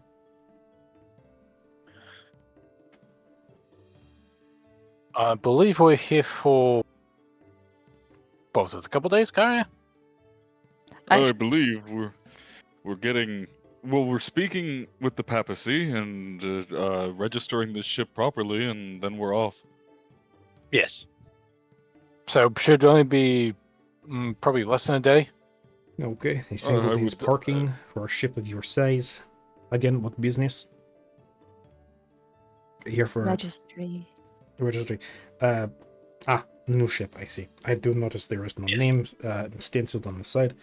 Good. That is yes. Very good. You came here to get that officiated. Anything else? Are you carrying any cargo you wish to declare? kobolds. That's personnel, not cargo. No, the kobolds are personnel. Other than that, I don't believe we have. In some cases, the difference does need to be distinct. Some, not all individuals are considered personnel here within the city. If you are not familiar with that, How does the saying go again? People in cargo, mate.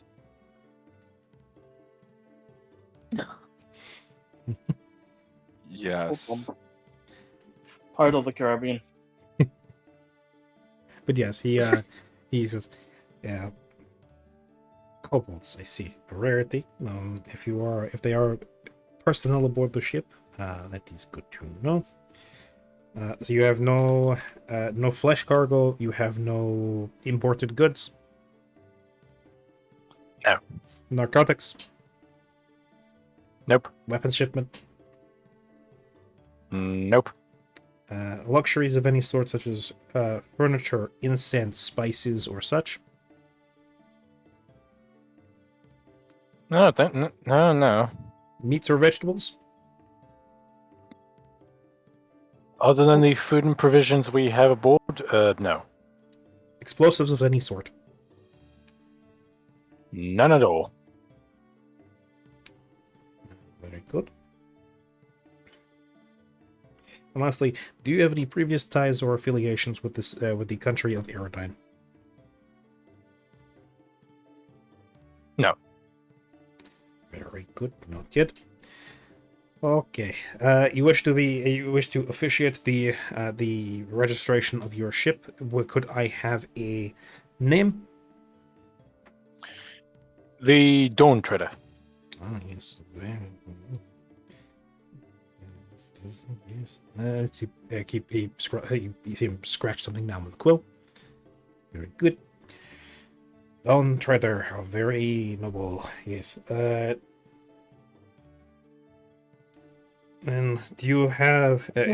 Is the symbology on your mast representative? Is it in temp, or is it something you intend to replace?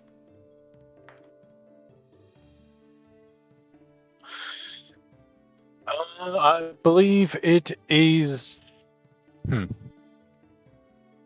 I believe it is currently a working design, but we are keeping it for now. Very good. Make sure once you have that to come here to get that officiated as soon as possible. We have a great many embroidery. We have a great many embroidery and shipwrights, embroiders and shipwrights here within the city. You will be able to make whatever you need very quickly. I shall, if you are willing to pay an extra fee on top of your docking fee, I can have the name painted on the side of your ship very quickly. It'll be done before you. It'll be done within the hour. Additionally, Yes, please. If I must ask you this, where are you from? What nation do you hail from? This does not matter necessarily for the whole crew, but for the captain and for the ship itself, we must know if there is any nation of affiliation, if you have any outstanding loyalties. I am Flick of the Ear of Wotide. Understood. And the ship itself, is it tied to Wotide, or is it of a different allegiance, or any allegiance, or no allegiance at all?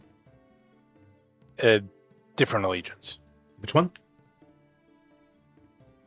Flick kind of peeks back to Kara and says, "It was don't remember." What was the question? What allegiance the ship owes itself to? Technically that would be the country in which we were delivered it to, though technically the country I intend to found is not properly made yet. Nations not I don't yet, suppose that... unfounded nations, unfortunately, do not stand for the sake of diplomatic regulation. So, if you have no nation, if the ship itself is tied to no nation, and it is, so to speak, a sovereign ship, that itself is not a problem. That can present issues. If you have a extant nation that the ship is tied to, I suggest you make that clear. Well, it was forged in verdigris, though I believe it currently sits, at least it was gifted to Portaline, technically gifted to us in Portaline. I suppose if anything, can allegiance shift later? Let's see. Yes, I believe he shifts through. He finds a note tucked underneath one of the papers on his clipboard. Yes. About a month back, we got a note on that. Yes. Your ship is. I found your ship. It previously was noted as unnamed, and was expected to be here at some time within the next 4 weeks. Yeah. You are registered as diplomats. Is that correct? Yes. Very good. Ambassadors of the foundling nation of Portaline. A gift from Lorbis. There's a gap here. I'll have to inquire later. What's the gap about? The nature of the gifting of the ship. As in, it is dubious? As in, there's nothing here. There's nothing about who gave the ship or such. It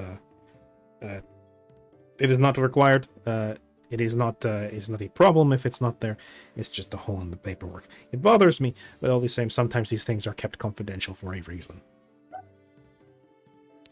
I can look into that for you. He gives you an arched eyebrow and says, "Well, if you should find something, please bring it to the bosun's office here at the port." And then, good. Right there. That is all we shall need. For the day's parking, it will be 100 gold pieces for your parking spot. For the stenciling of the name on this side, it will be another 25 gold pieces. Oh, that should not be a problem. In total, what would the charges come out to? 125 gold pieces, and then 8 gold pieces for taxes, coming out to a total of 103 gold pieces. Processing fee for 5 gold, 138.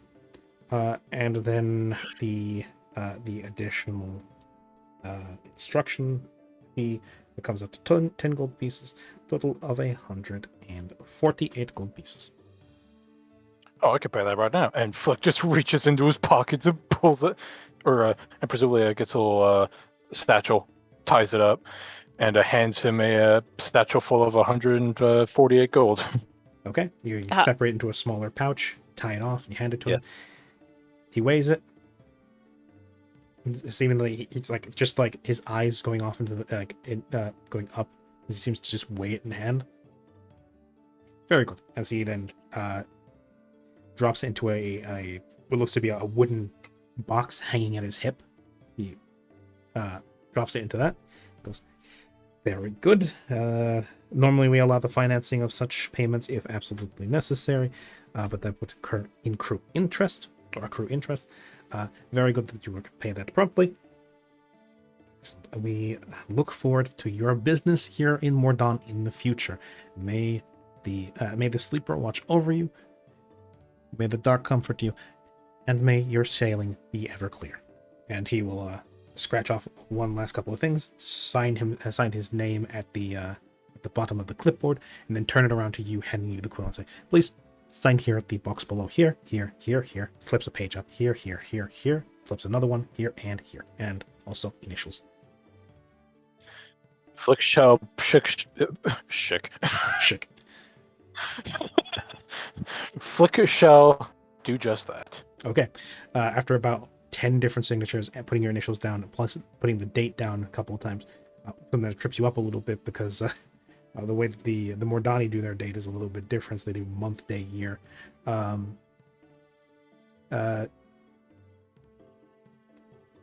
that's all signed up and everything, you'll flip it. Take out a wax stamp. Whack it down on the bundle of paperwork.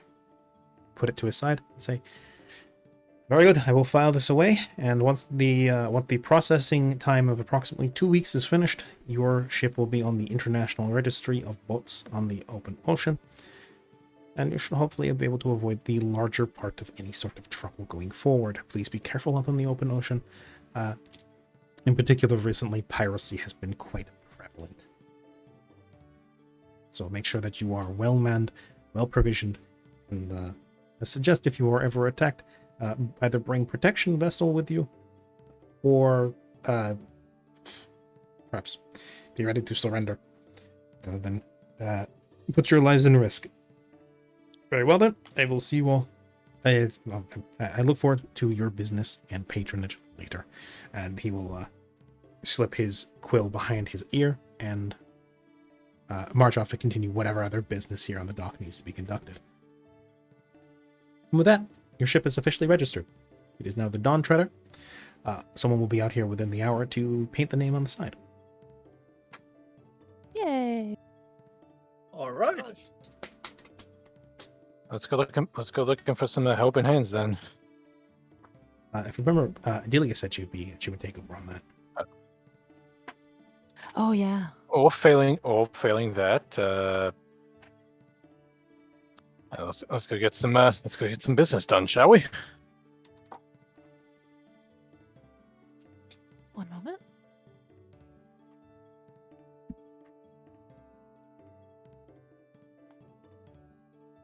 I have a message I would like to send. Okay. I would like to send a message to Guillermo. Okay. How are you doing? You doing it by ascending? Yes, via sending. Okay. Remember, 25 words or less.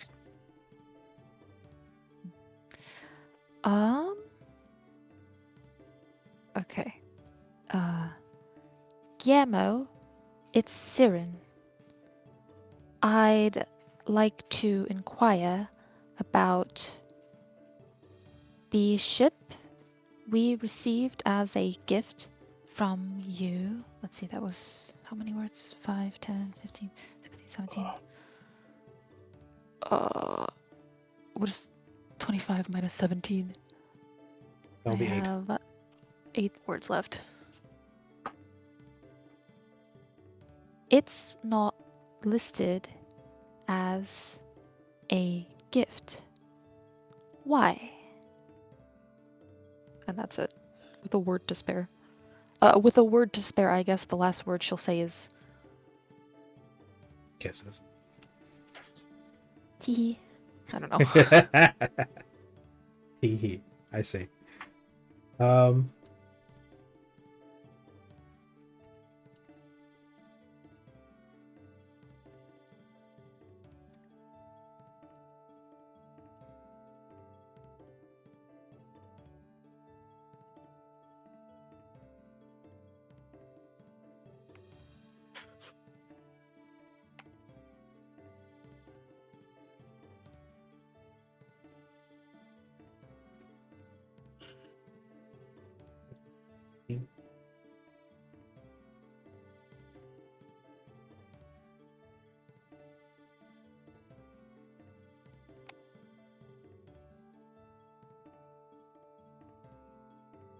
I'm really hoping I caught him in like the middle of like a self-care day. he's just Terrible. relaxing on his houseboat. He's in the He's tub got a with the houseboat. mask on his face. He's got a I cucumber. hope- He's got I a hope- cucumber mask. Oh, Yeah. I hope this message finds you well. yeah, it was well a moment Or he's ago. like on the toilet.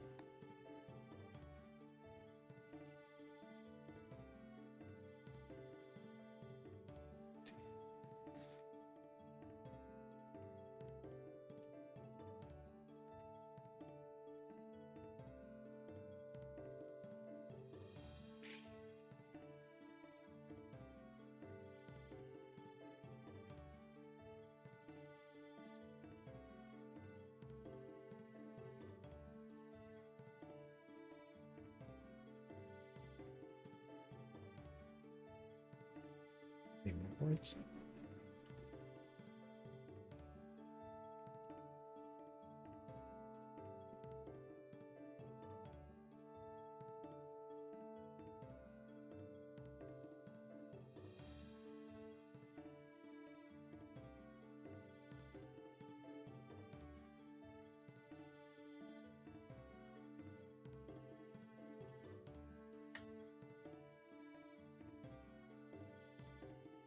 If you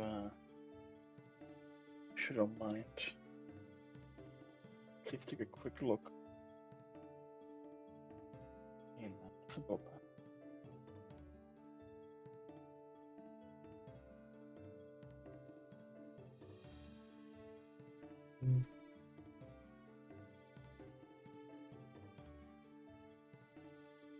Two, three,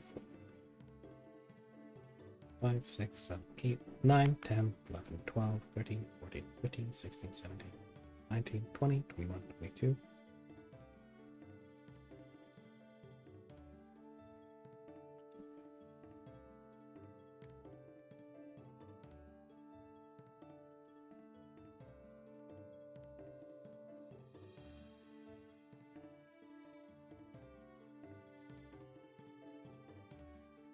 When you get back after about a minute of careful, what you have to assume is careful formulation is, "Hi, Siren. Can't tell everyone the king is gifting someone a ship. Too much attention. Doesn't need to be said. Hope you like it. Hi, everyone." Ah, it's a secret gift from Guillermo. That's why it's not written down. Oh, he still likes us after all the annoyance we've done to him. I don't think of all the people that we've bothered that Guillermo was one of them. Well, I guess not. That's good. Well, now. Has oh god, what is her name? Karia's new Adelia. worker. What is her name? Adelia.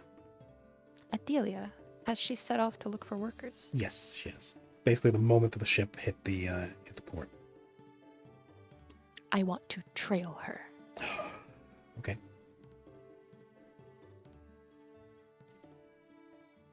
Well, Scooby-Doo style.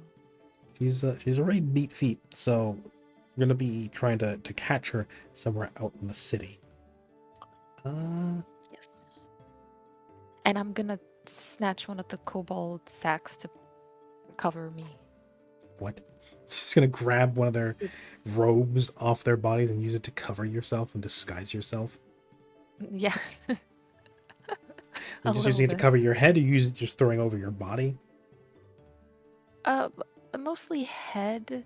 What sucks is I could have asked Mallory for. Well, I guess maybe I can do this even though Lynn's not here. Can I ask Mallory to borrow his what is it, sleeve of mini garments? You could have done that if he hadn't immediately left the ship as well.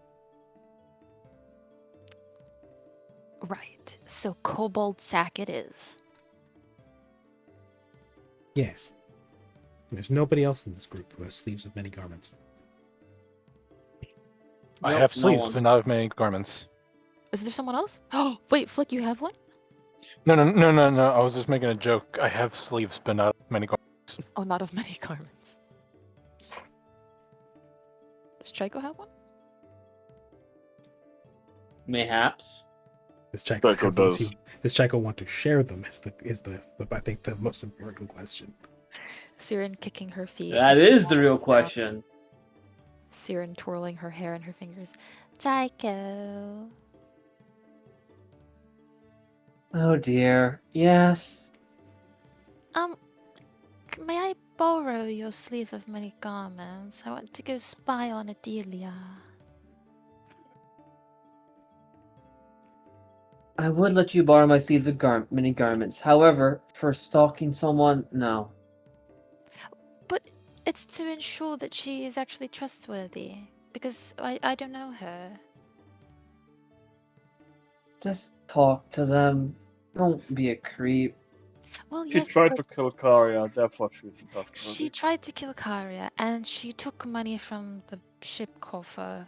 And she's hiring people that are going to be stuck with us on a ship for weeks to come. I would like to not wake up with a bloody, soaked neck in the middle of the night in my bedchambers. Then go after her as you are. Don't attempt to hide yourself. Well, if I don't attempt to hide and I just do it directly, she's going to. And if she is actually having bad intentions, she will try to hide them.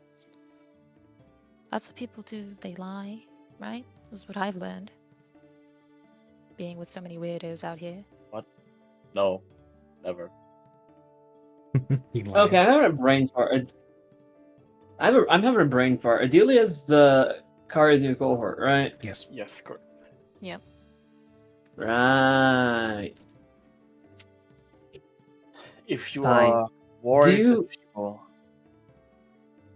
Go on. Fine. If you really want someone to keep an eye on her, let's not make it someone who knows you, or she knows you by now. Insert poof smoke. Hello, it is I, Aiko. Oh, You've yet to see me like this. If you really want someone to keep an eye on her, I can sure do that for you.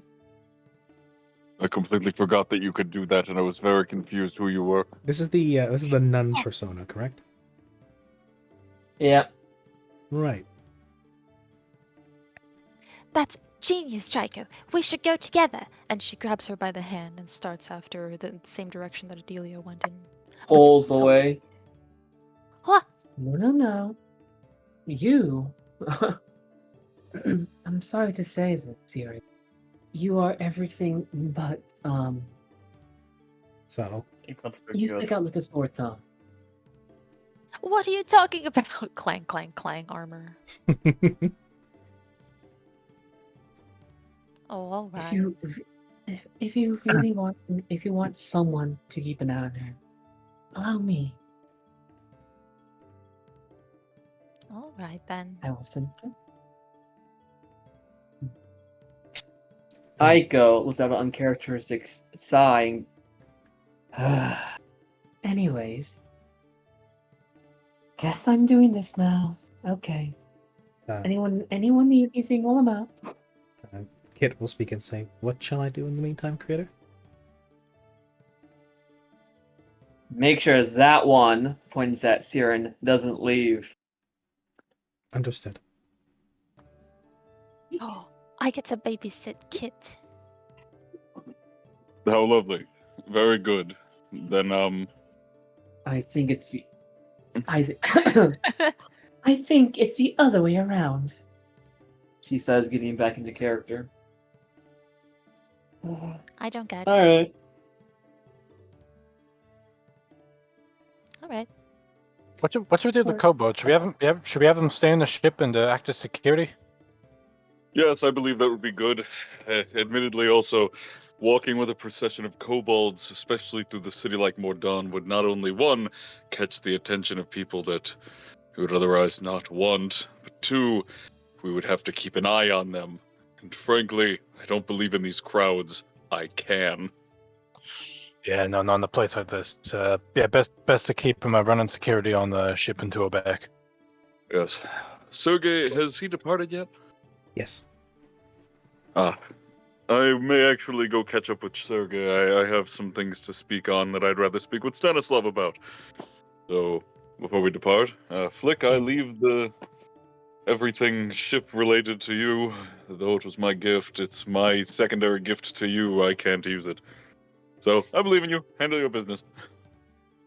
Thank you, Kari. Just kind of waves. It starts huffing it.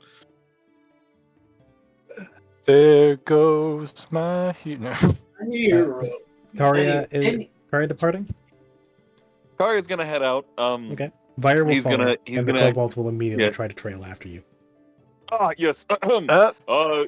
Servants of the Lizard King. Dragon. Lizard King. Dragon King! The voice speaks false! Down with the false voice! Flick immediately scurries over and says, up, hold on there. They stop. Yes. You, Lord, as the King's Blade, so it might be, it is my position to inform you that you will be acting as security for the ship until we return. But who will protect the dragon? Thumbs up. Is the dragon not mighty enough that he cannot defend himself? But a lord should not have to fight for himself. We are sworn to him. We should be the one to protect him wherever he goes. I assure you, Lord, that even if the king falls to, or even if the king falls prey to enemies, I shall be there to defend him personally. And if not just me, then my compatriots as well. Hello. Echo will do a nice little wave. Little wave. Question: Yes, what we- did kobolds comprehend that I'm the same person? I only gave them their Good intelligence question. level. Good question. Do they have object That's permanence? that's actually hysterical. Depends on their honestly- intelligence score. Yeah. I would say most of them, like a good chunk of them, saw you. A couple of them will go, "Strangely dressed intruder, take your clothes." No, not. Oh dear. It seems they lack object permanence. Never mind. collar hat. With a floppy hat. What the fuck? Flick notably deflates. I'm gonna lean down. I'm gonna lean down for a moment, break character, and say, "If you touch me, you will not walk out of this boat alive." Scary fox. Anyways,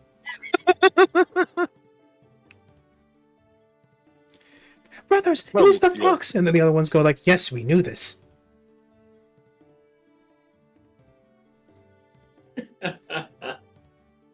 Oh, golly. I just oh feel my! It's been a minute since I've done. It's been a minute since I've done this. I'm breaking character too often now. Oh Yes. dear. Yes. yes. Chico. The, This is great. the kobolds, in a bit of a scattered chaos, do manage to eventually pull themselves together a little bit.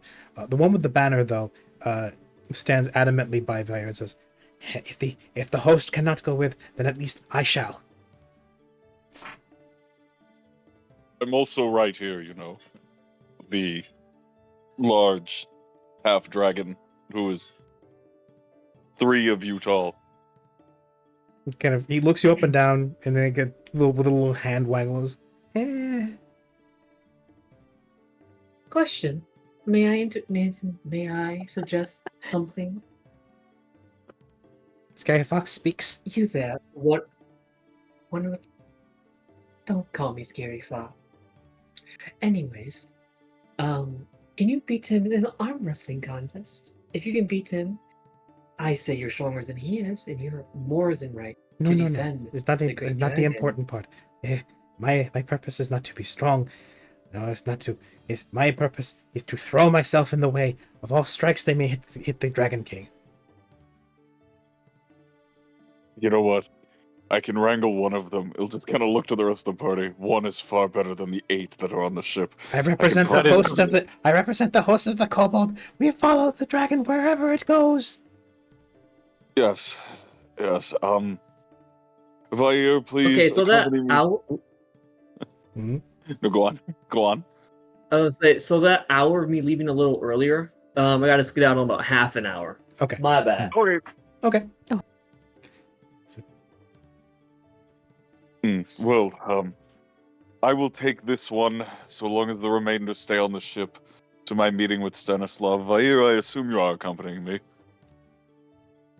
Yeah. At least I get to be Oh, off the we boat also for a need- bit. That is true, but I also need to speak with whoever the papacy has assigned here, who've been waiting for us. I assume Stanislav can point us in the right direction. Now they did say to meet them again back at Stanislav's place. Oh, well then perfect. I'm not completely forgetting what I was supposed to do. Okay, That's been then a we'll be bit. off. But yeah, Leave it has. let's go get that sorted. Hopefully we can get things moving. Get all the other stuff sorted in the meantime. Yeah, plus it'll just be nice to be off the boat, away from my adoring public. Yes, indeed it would. Come, Kobold leader. I should probably give you all names. For now, that works. How many Let's kobolds go. are there total? Roughly 20. 20. Yeah, we have 20 kobolds. Yeah, Hey, Why- Oney, hey, twonie, threenie, fournie, fivey. hey, Rami, quick question. Mhm. Can you see if my other sheet, my original sheet, can you see if the skills have loaded on that real quick? Because I really don't want to. I don't want to just willy nilly do my Okay. Something about your original sheet lags the hell out of my browser, so it takes a second to load. Yeah, I've noticed because I remember I would open it a few times, and you go, huh, strange, Roll20 isn't working. And Yeah, my it's like when head even if I like doesn't mouse go- stuff over, what? it doesn't even highlight. It's that bad. Yeah, my head ass was like, huh, strange. Refresh, refresh, refresh, refresh. Close it, close it, close it. Yeah. I think this is all the more reason just to erase this sheet as soon as possible. I think it's actively Yeah. fucking with the Roll20 session. No, the skill ranks have not loaded in. Okay, I guess we're waiting. I guess we're forgive me if some skills aren't 1-to-1. I'm doing it to the best of my memory. Perfectly fine. Just reallocate them as you see appropriate. We don't have a saved copy of your Yeah. original sheet, unfortunately. And I don't feel like waiting for it to potentially fix itself. Maybe. So yeah. Fair enough. So, Karya and Vair, along with one kobold, the Banner Kobold, in tow, will be heading to Stanislav's. Saren I'm is... actually going to go there too. Oh, okay. Talk about Pepsi stuff. All right. Kit will accompany you. While Chaiko, or Aiko, goes off in search of Adelia to try and tail her. Leave a mini garment. Leave a mini garment, Scober, Swaps different out outfit. Swaps out a different outfit, something a bit more appropriate for Mordaunt, perhaps. Flick is going to be watching over the ship from the sounds of things and making sure the kobolds don't get up to too much trouble. Yeah. He's going to stick by the ship and probably stick around the docks too. Yeah, just within like this general area. Okay. And what is Vark going to get up to?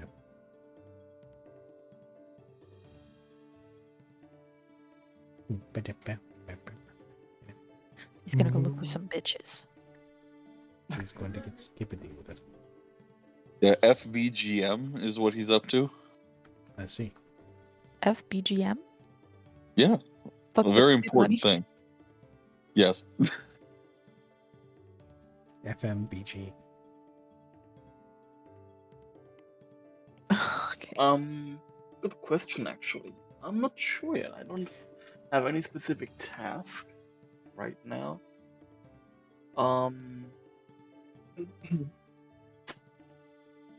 I could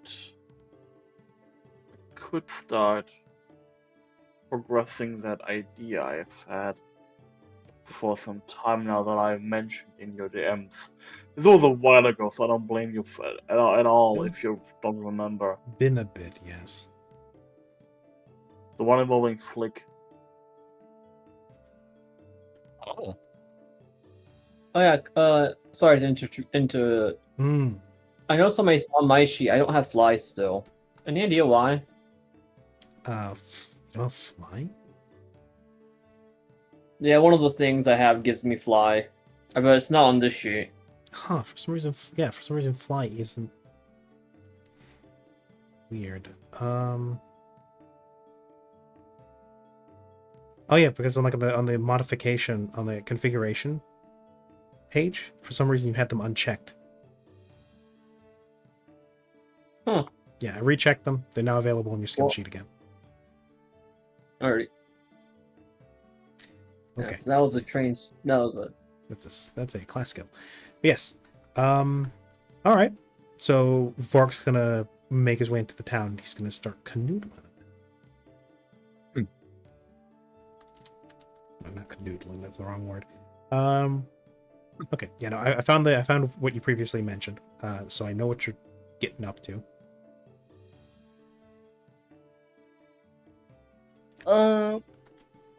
Yeah. Fucking. I'll do just that. Okay. In which case, What would I ask of that to get that ball rolling? Good question. Um, Well, you're making there's some there's some veracity in what you're saying, but I would almost say that might either be if you were going like doing it in front of a crowd, it might be perform, but it also might just be bluff because you're spinning a yarn. yeah, I think it's bluff. I would say Okay. bluff. It's definitely not putting on an act. I'm not like holding a speech or like making an announcement. Mhm. It's more so I'm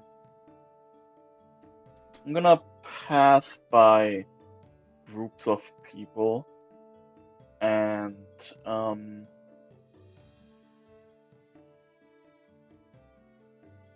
just every now and then, like trying to ingratiate myself in conversations if possible, given my appearance.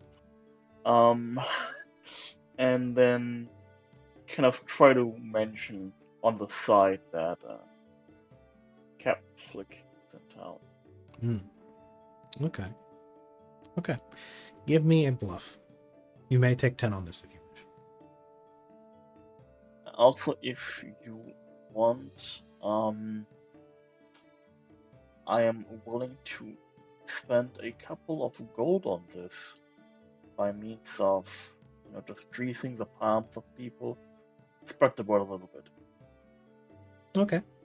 You can do this with some performers, with some barkers, news speakers, to slip that into the evening cry. Okay. I'll deduct the 30 gold worth of platinum. I'll probably have those broken up first, like silver and copper, maybe, Mhm. to pass around. Okay. You start among the many echelons of Mordan. You spread the word. You for those who are more monetarily motivated, which is quite a few people. You ask them to get the word moving along. Roll me a bluff, and again, you may take 10 on this if you wish. The DC will be modified by your use of money. Check something really quick. Alright, so I have my Extended skill. information. What else am I missing? Do you cover bluff? No. Oh no, you're gonna have to actually spend one of your insight for once. I know, it's so tragic. Yes. You actually have to. Sorry, wait. You have to spend some of your inspiration for once instead of just getting free rolls on literally everything. Woe is you. Yeah. Should have just taken the 10. What is this bluff? Yes. It is a bluff. You spend the next couple of hours doing this, carousing around the city of Mordan. You're semi-familiar with the city as it is, at least the heart of it. At this point, yeah. So it's familiar enough that you know how to navigate the main street and some of the side streets. You know some of the people to talk to. You're still not 100% on the lingo or how to walk the walk and talk the talk. So there's a few people who are not necessarily super keen to listen to you. For those whose palms you grease, becomes easier. And in some cases, you just straight up just pay like, here, spread this story. And they do so. They thread it into the evening cry out, the news being told. You don't see any printed publications, but you and it's probably going to take a little bit for it to take hold. But hopefully, that sows a little seed, and that will grow. So, let's see. Flick is Flick's going to be busy on the boat. Yes. On more than a couple of occasions. The kobolds will they're going to be very restless, but they're going to stick to the boat as they've been commanded. But they will be making their own entertainment. In some cases. No, it's the cat herding the kobolds this time. Oh yes. They definitely keep the ship free of any birds that try to like alight on it. Sometimes seagulls try and perch themselves on the sails, and you immediately have kobolds clambering up it to try and grab them. Some cases you got like a whole bunch of seagulls standing on the dock, and they're all crying and screeching, and the kobolds will like in a row lean over the side and bark and screech back.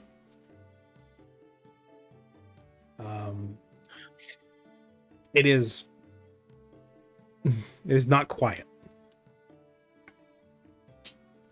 And at a certain point, the noise stops.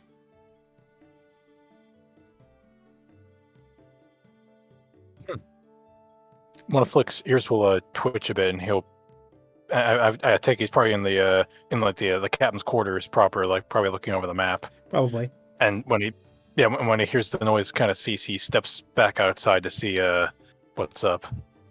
You still see the kobolds all leaned over the banister, jaws flapping as if to bark and screech at whatever is below, but they're completely silent.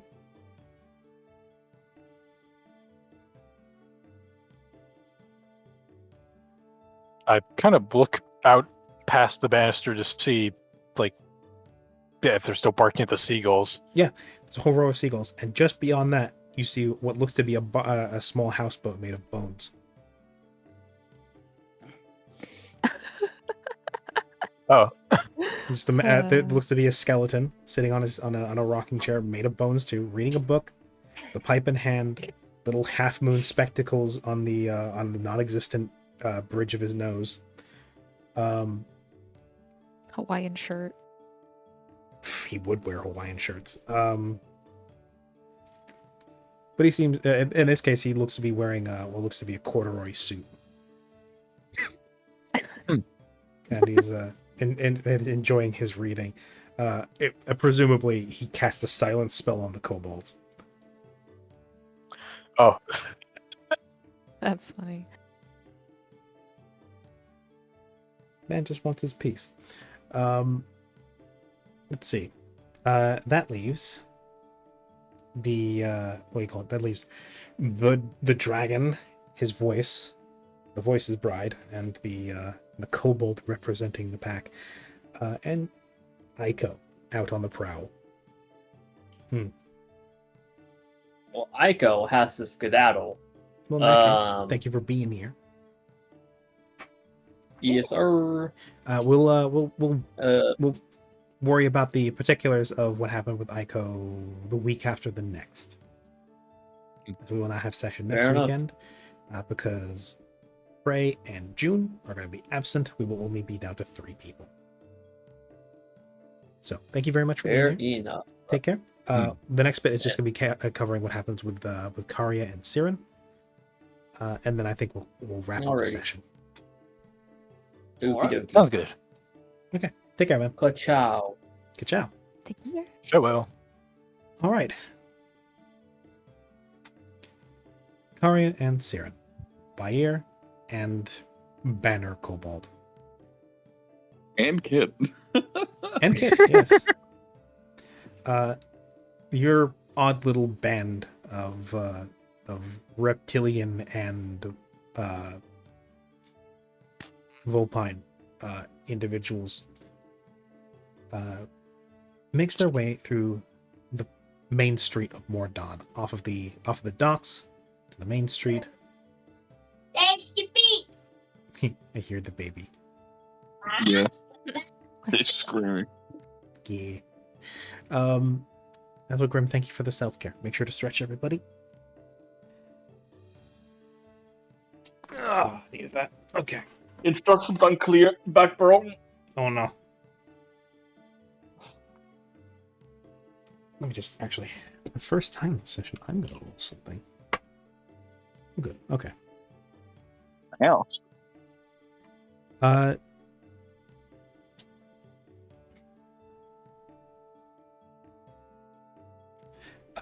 Right. It looks around with interest. It's not the first time she's been through Mordon, but it is. She's only been here like twice now. Actually, if I remember correctly, she was made here. Right. Yeah. Huh, yeah. She's back in her birthplace. She was made in a rental forge. The streets here are fairly packed this time of day. It is early evening, so a lot of even the vampires are coming out for activity. Maybe a tartan made of tropical blooms. Oh god! Imagine a Hawaiian kilt. God, that's the idea. That would be fun though. No. The streets here are packed this time of day. The closest thing that Mordon comes to bustling. It's vibrant. It's vibrant in that there's lots of movement. Still the typical wash of grays and blacks.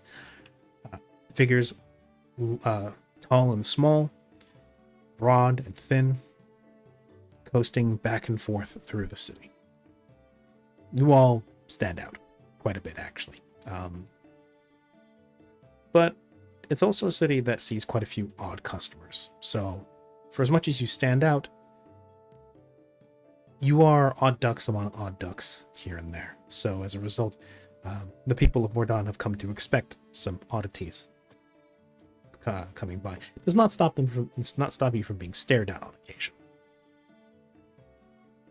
Kari in particular stands out in the crowd, really only being beaten in height by any of the Fearbowl that find themselves here. As you all make your way down the familiar path to where Stanislav's estate would be, only to have your progress halted, as there seems to be a bit of a clog in the road just ahead of you.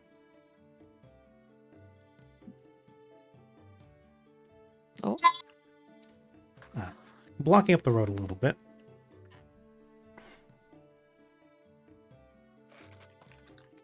Yes, blocking up the road a little bit. You recognize what looks to be the middle of the setup of some sort of duel. At least the way you were led to believe, that's not a very common thing to happen in Mordon, especially out in the middle of the main street. But the Peacekeepers, the large, skull-helmeted, heavily armored adjudicators of the city, are cordoning off that section of the road, temporarily blocking it off and blocking passerbys from moving through it, potentially interfering with it. Standing in the standing to one side looks to be a somewhat younger but weather-worn and scarred young woman with what looks to be a rapier at her side, long red hair, and an eye patch, cussing out what looks to be a very finely dressed gentleman. When I say finely, I mean ostentatiously dressed gentleman of somewhat smaller stature, in several different languages, primarily though in what sounds like Necrol. The woman herself looks to be probably Dhampir, as she gives the man a verbal dressing down, to which the man, who, if you stop and you've looked for a little bit, you do recognize, decorated in much gold jewelry, many rings, a large plush coat with made of exotic fur, and a large tricorn. It's Barafucius. Oh, never mind. It's Barafucius. I thought for some reason it was the fucking cart guy, and he'd become like a baron. Oh God, no. Can you imagine if Crazy Karkov became the Reaver of Mordon? I was genuinely thinking that's what was about to happen. I was like, "There's no fucking way." No, This crazy. It is I, Crazy Kaiser Karkov! Kaiser Karkov. Barafucius is looking, despite being shorter than her, is looking down his nose at this woman. A cane his hands overlapped, resting on a cane in front of him, dug between the cobblestones in front of him. As he waits, as she continues her verbal tirade, violence made into words. If Flick were here, he might be able to tell you that this is like some form of, sometimes done as a prelude to a match, to decide whether or not it should even go to violence. But Barafucius, steely gray eyes and dark hair swept back underneath his tricorn. With also what looks to be a fairly impressive retinue of bodyguards standing just behind him, looking very much ready to take this woman's head off. And as she speaks, one of them even starts to move forward. He brings up his cane and he holds it out. Doesn't even say a word, he just shakes his head. He doesn't even meet the woman's eyes. He just, if anything, his eyes just kind of rest at the cobblestones before her, between her boots. And as the tirade ends, and the words, "And what, little man, do you have no repartee?" He reaches into his coat, he pulls out a pistol, and he pulls the trigger, putting a hole in her heart, and she drops dead to the street. Bang! Oh, I suppose it's criticism. Brings the pistol to his lips, puts it back into his coat,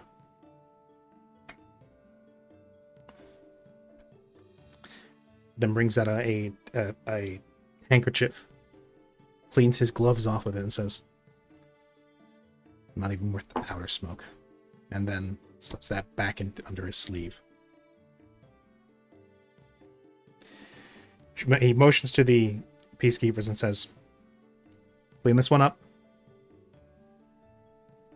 One of the peacekeepers does actually go, grabs the woman, now with a hole in her chest, leaking a decent amount of blood, grabs her by the boot, and pulls her off into it drags her off to a cart off to the side. What looks to be an armored wagon of a sort that he then throws her into the footwell of.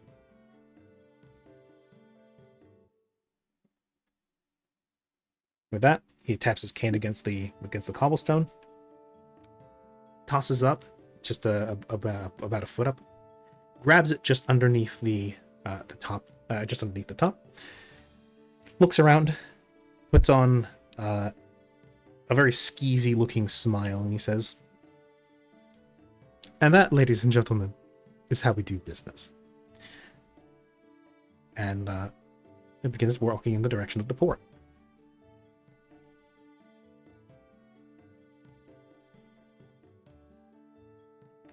Do I take a swing at it? Do you? Nothing. I'm just thinking about it. Probably not. If I remember correctly, he's actually like out of character, high level. Yeah, and I don't think at the very least, he's got a hell of a fleet and a hell of a lot behind him. He's got a lot of wealth and he's got a lot of people and a big ship. A lot of ships, actually. That is true. Not everybody running an operation is necessarily super high level, but yeah. And as he begins to pass you by, there's a moment where his head kind of jerks to the side as he sees Vair. He looks up to you, Karia, and the Saren goes, stops, plants his cane into the crack between the cobblestones, and goes, "Do I recognize you?" Yes, actually, it's been some time. Several years, in fact. Yes.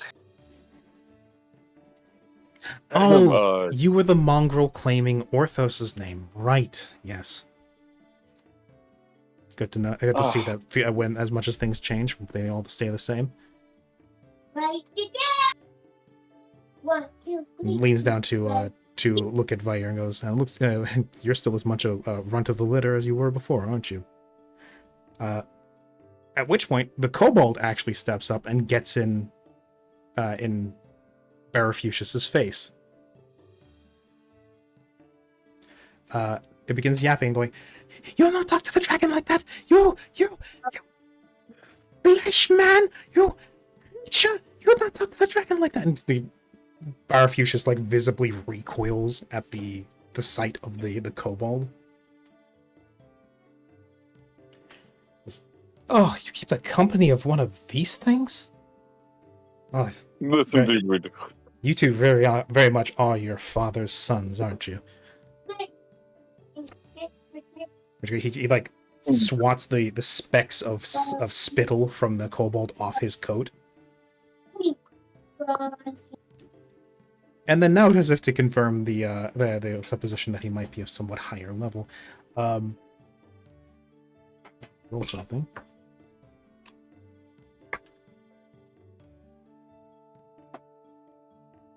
Yeah. In the space of less than a second, his hand goes to his rapier at his side. There's a trace through the air, an arc of silver. Not even a splatter of blood, and the blade is already back in the sheath. And the kobold, as well as the banner that is tied to its back, are cut in half and fall to the street. That was my kobold. Guards, clean this one up too. Put it with the rest of the garbage. Maybe in another 200-300 years you'll find some better company. But knowing your family's lineage, I wouldn't bet on it. Good day to you. And he turns and he begins walking back towards the port. That's not how we do things. No. No? No. He pauses mid-step. Turns. No. Indeed. No.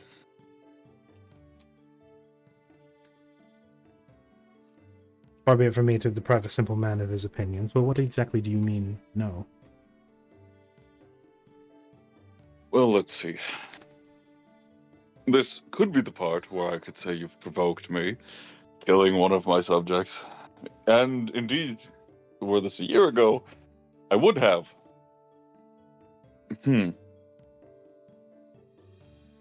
But therein lies the problem, Barafucius.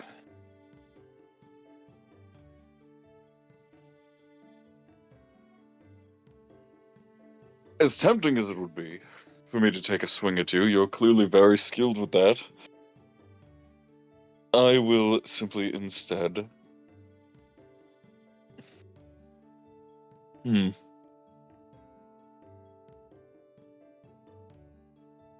I will simply instead say that I allow you to go. Though at some point, I would prefer compensation for this near-dead kobold.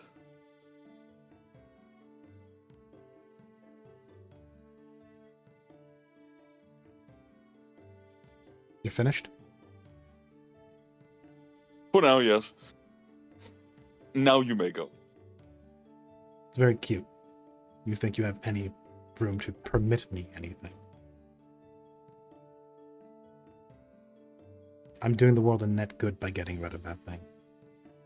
Don't bet on compensation, child. We will see. You get to walk away with For your now. life. Because it's not worth the paperwork to me. Carry on with your meager life. Perhaps we'll see each other. You can put your words to the test. See if you amount to anything. But again, you're your father's son. I wouldn't expect very much. He turns. Without a further regard. Come Oh, along. he's changed it. Well, he's changed his tune at least. At least he understands that I am sadly the son of Orthos now.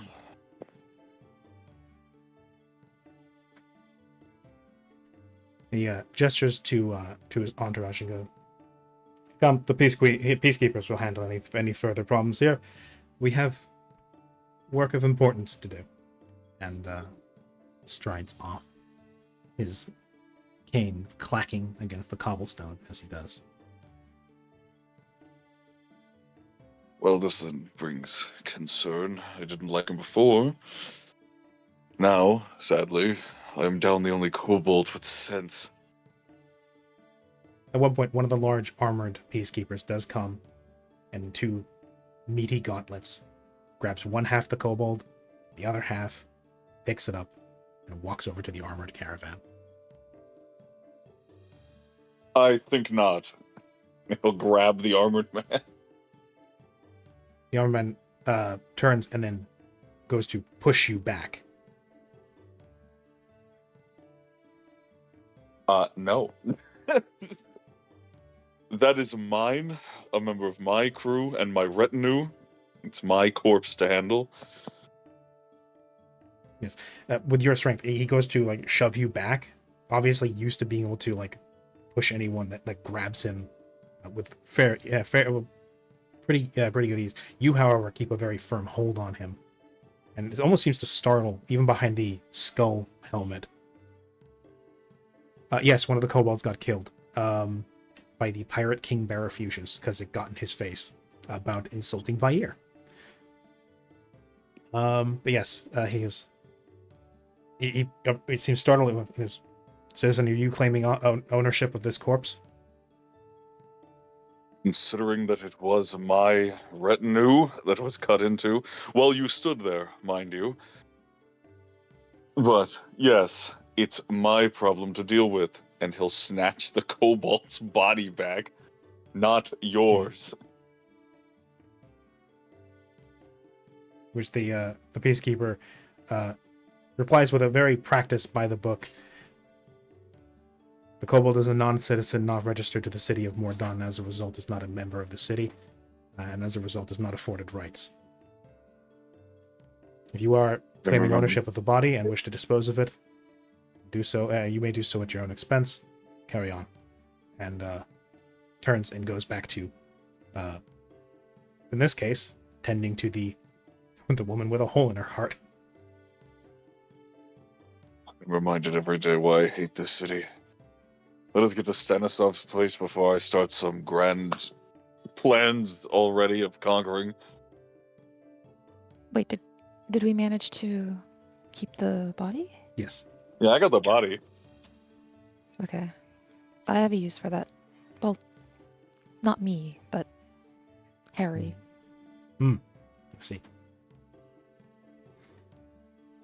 Okay. Listen, if I can get a kobold lich, a kobold ghoul, if you will, that'd be pretty nice. Yeah, I'm keeping this. Okay. You have the body with you. Are you going to just carry it with yourself all the way to Stanislav's? I mean, yeah, it Okay. sucks, but it's gonna walk through the streets with 2 parts of a kobold. Man. This is funny to me. Okay. Right.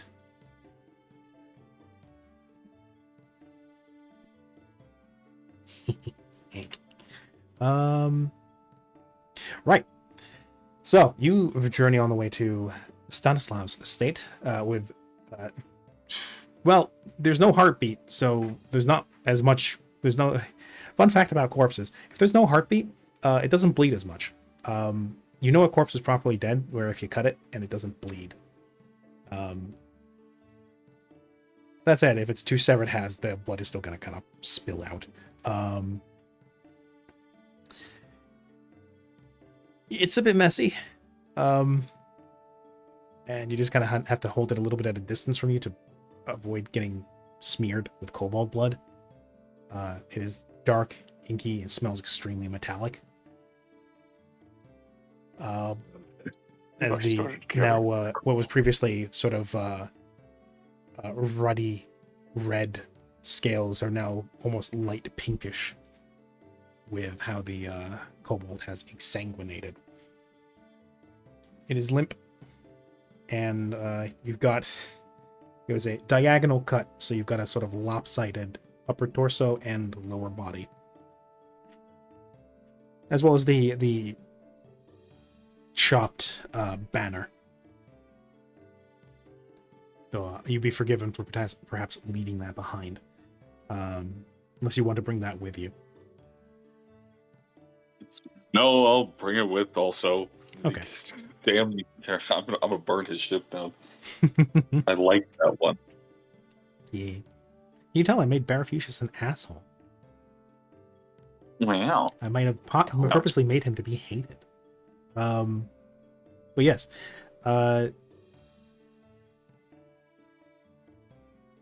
You get to Stanislav's estate.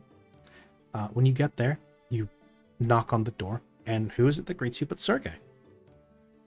He meets you both. He meets all four of you, actually, plus one. Looks you over. Looks down at the kobold in your hands. There's a look of disgust on his face. And then he looks up to you and goes, "Do I want to know?" Sadly, it appears as though this place is not as orderly as I thought, letting a small monster of a man walk around and cut people in half. But yes. Yes, you speak of the Pirate King. Unfortunately, here money and influence speaks quite loudly. We are very orderly. That order often follows those with the most influence and the most gold to throw around. Believe me, we have made our disagreements, Master Stanislav has made his disagreements with Barafucius quite loudly known, but his estate is but one house in the city. Yes, and that's the only reason I like you people. Now please, I need to see off with Stanislav about some important business. Allow me to find a place to store the body for a time being. We have a cold storage. Please do. Master is awaiting you upstairs in his study. You know the way by now. And the papacy. And here's the kobold. The papacy ambassadors as well. Are they within the grounds as well? I do not know myself. That is, as I am led to understand, kept under a need-to-know basis. The master will have more to tell you. Very good. Thank you. You know the way up by now. I will see to this. As he kind of like hefts the two halves of the kobold and walks into a room in the back. I guess it's up to Stanny first. Okay. You walk upstairs. And yeah, there's as usual, opposite the stairs as you come up, there is a wooden door with a varnished wooden door with the plaque of Stanislav von Vostroyev. Rap. Okay. It should be noted that ever since the whole thing with Barafucius, Kit has, despite being fairly unemotive, stuck very close to Siren's side. As you knock on the door, sense. You hear, "Enter." And he shall. Open the door, you step inside, and there, sat behind his large wooden his large sort of dark wood desk, is man you've not seen for a good bit. As he looks up, moment.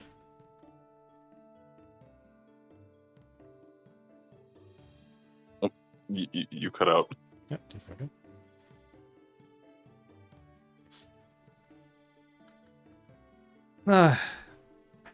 You. I notice only the two of you have come. That is okay. Then, please come in, take a seat. We have a few things to discuss. Sure. Indeed. Come in. Indeed. And he'll stride in and take a seat across from the desk. I'm assuming June has stepped away for a bit. Makes sense. He's probably been absconded with, but I think that she is indeed has been indeed pulled away for a moment. Okay. that's fine. Sorry, I'm loosely here. Okay. Then I won't press too much to have your interaction with this then. Good to have you here though. He looks at Ari and says, "Very good then.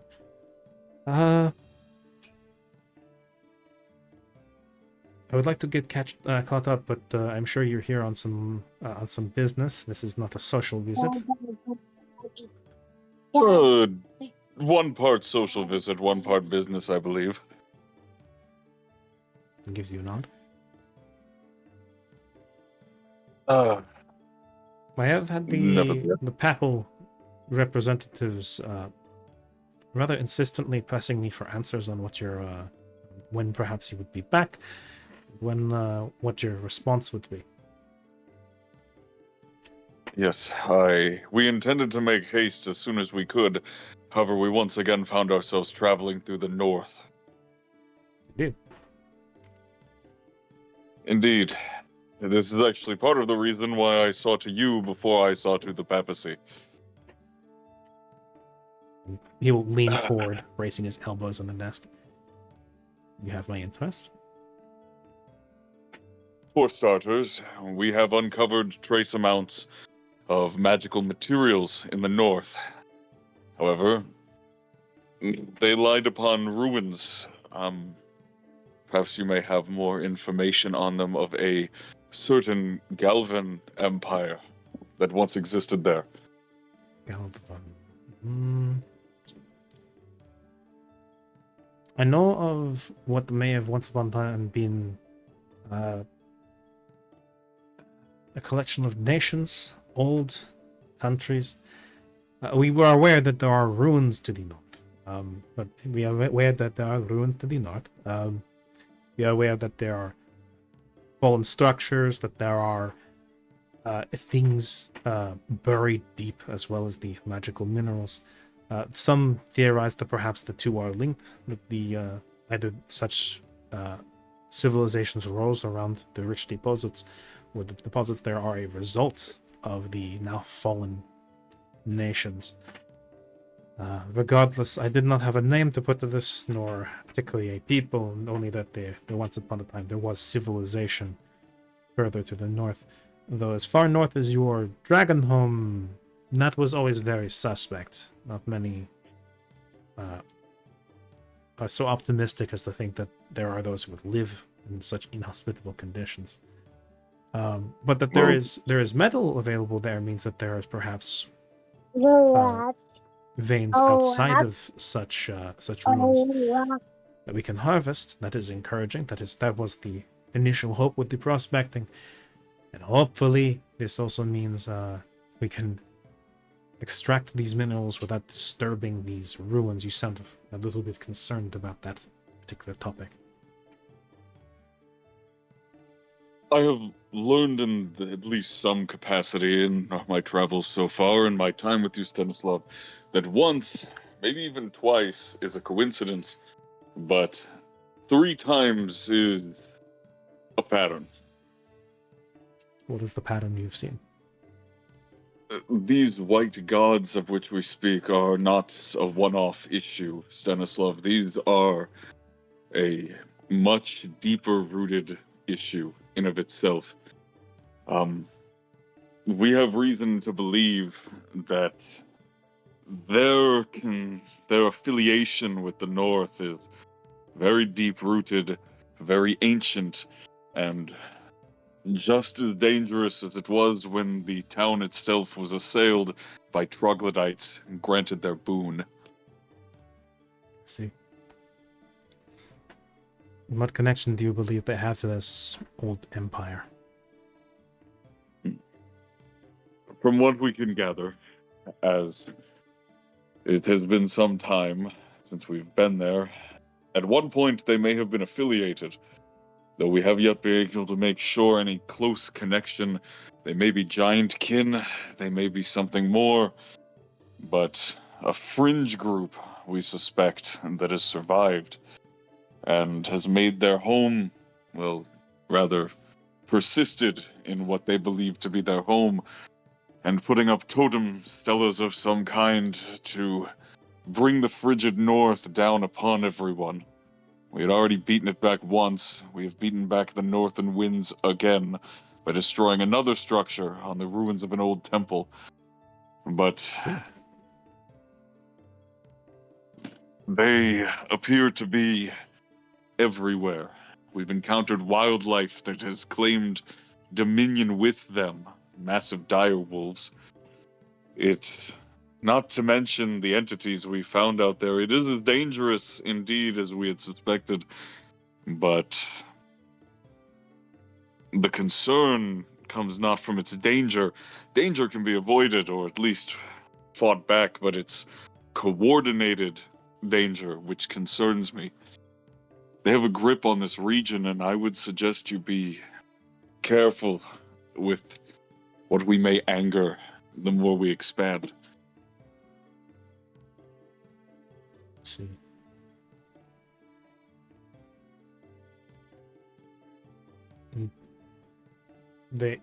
He presses a finger between his lips, so like pressing down his lower lip in contemplation. Let's see.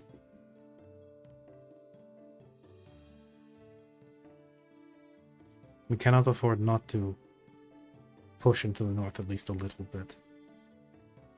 As it stands, it's more than just fulfilling Port Alliance end of the agreement. It is a matter of capital. My family has expended a great deal on this venture, and Port Align itself will not be able to continue to grow and expand, and indeed survive without capital. A slow, cautious expansion into the north, a harvesting of the minerals, with these totems destroyed, perhaps this will weaken whatever grasp these white gods, these ancient Imperials once had. It'll make them more cautious about reaching down further south. It'll make it more difficult for them to operate and to attack our people. Slow and cautious we can do, but some results need to be seen. Once capital is acquired, fortification can happen, and we can more readily prepare Strasbourg and whatever else is built up there for any further assaults. Yes, indeed. My reason for mentioning this to you, aside from our previous interactions and, frankly, our potential future partnership, is not a warning to cease. Rather, it is a caution that it will get worse, I believe. They made no intentions of marching, but invading on their territory certainly angered them. And though we've beaten them back, the further we expand, the less passive I believe they will be. I believe so too. I believe they were perfectly happy to sit back, thinking they had the advantage, that they had the people pushed back as far as they possibly could. Even just establishing Strasbourg where it was apparently too far past the line.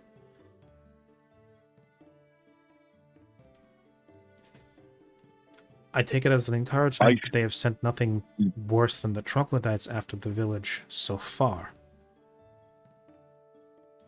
And in truth, I don't even know for certain if they were the ones sending them.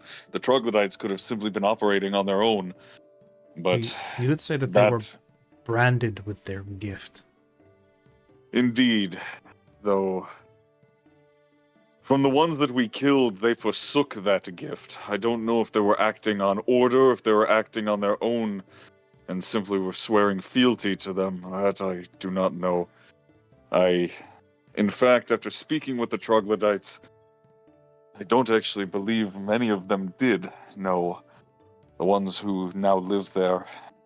If I remember correctly, their memory was hazy, and the ones who survived losing that power, well, I don't actually believe they can recall much. It's been some time, But a but few of them passed away from what I read in the reports. Very few of the original ones survived.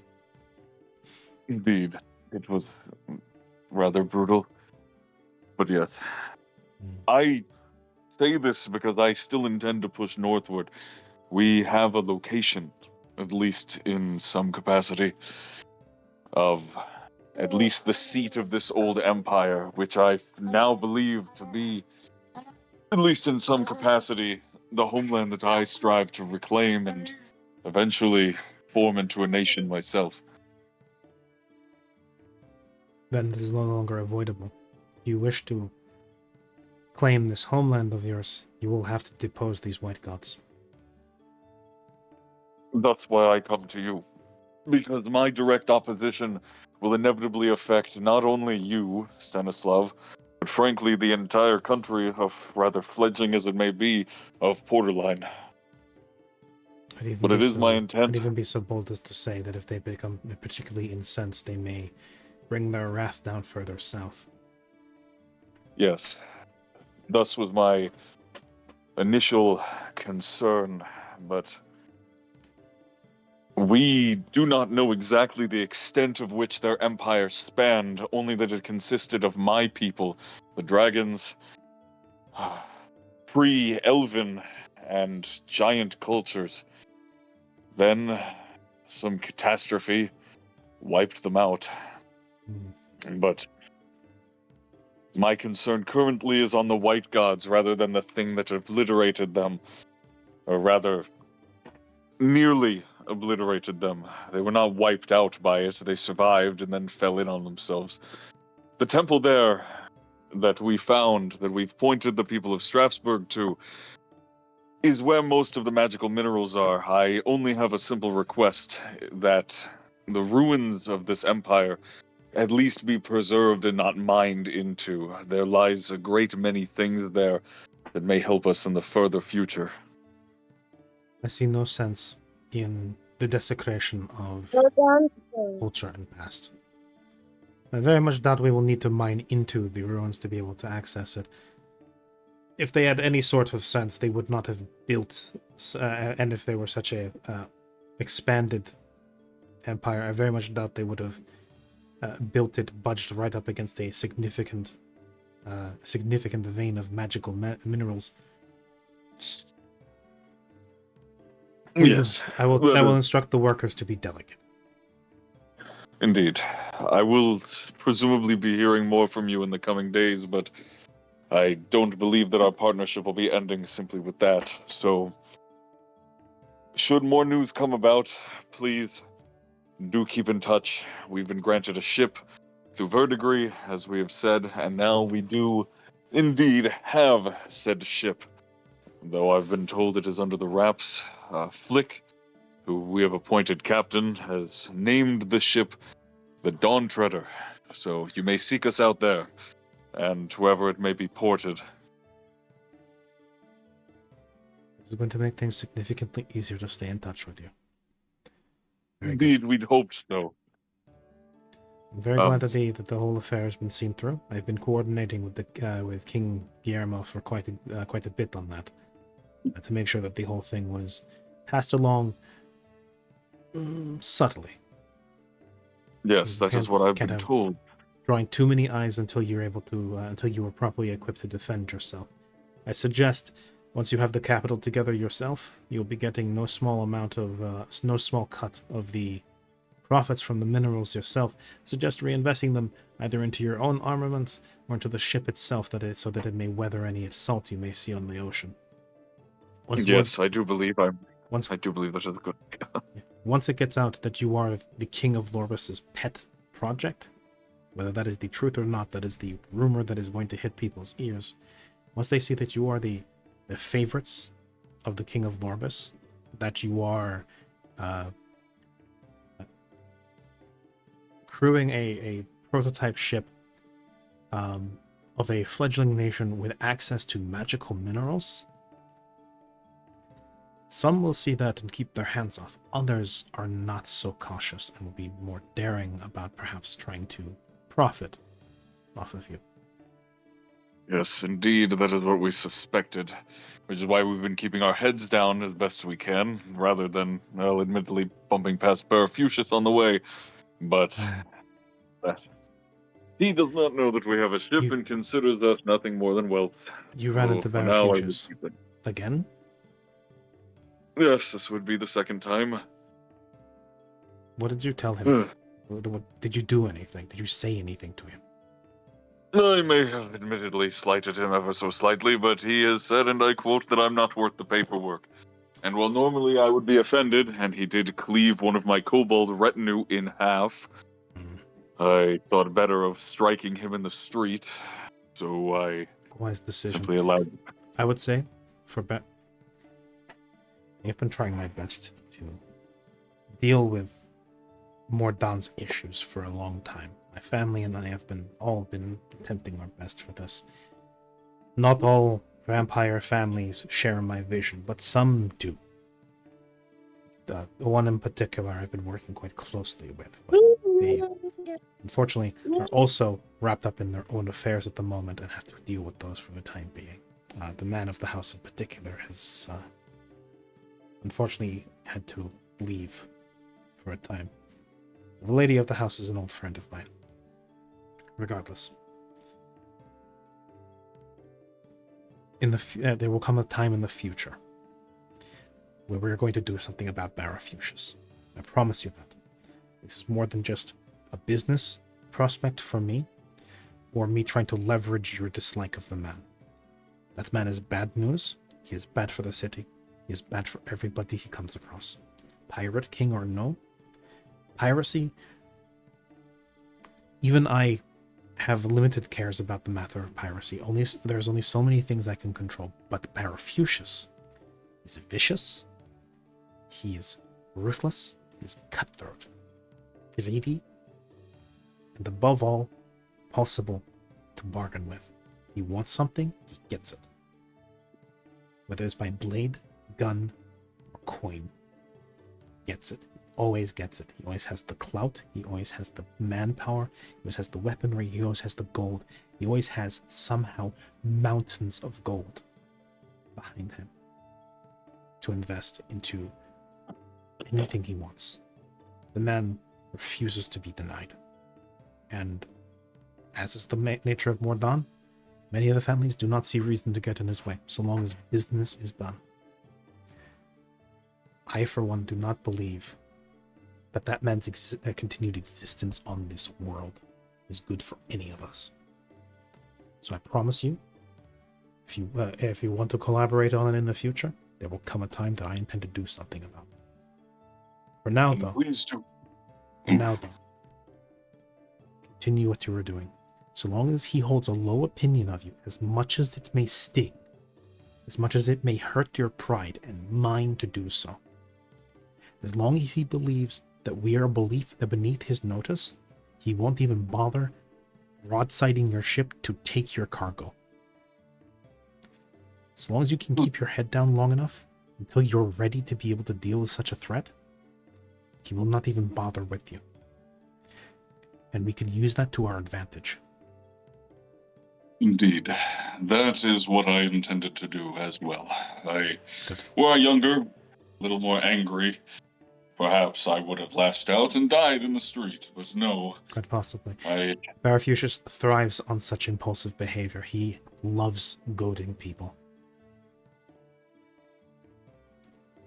Well, speaking of, any strike against him, he has many of the peacekeepers in his pockets, and in many cases, when it comes to adjudication of law on the street of Mordan, whoever has the most money simply comes out on top.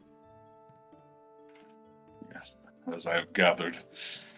Yes. It's unfortunately the way of things Regardless. right now, and if I had my way, I would see that changed in the future. For that to be able to change, we need to change the people at the head of things. Those running things. And Barafucius, unfortunately, despite the fact that he is not a leader of the nation of Mordan, has an uncomfortable amount of influence over the way that the nation steers itself. Yes. I did notice that they seemingly turned a blind eye when he murdered a woman in the street. cutting down a kobold is one thing. Admittedly, I understand. I don't approve, but I understand. Speaking of which, Lord maybe forward, I do not know the prospects of your people here. Is there anything you can do for my dear dead kobold? I can't believe I'm saying this, but I began to like Hmm. that one. Hmm. Who you take a liking to is on you. I've never had the company of kobolds. I have been told they are annoying.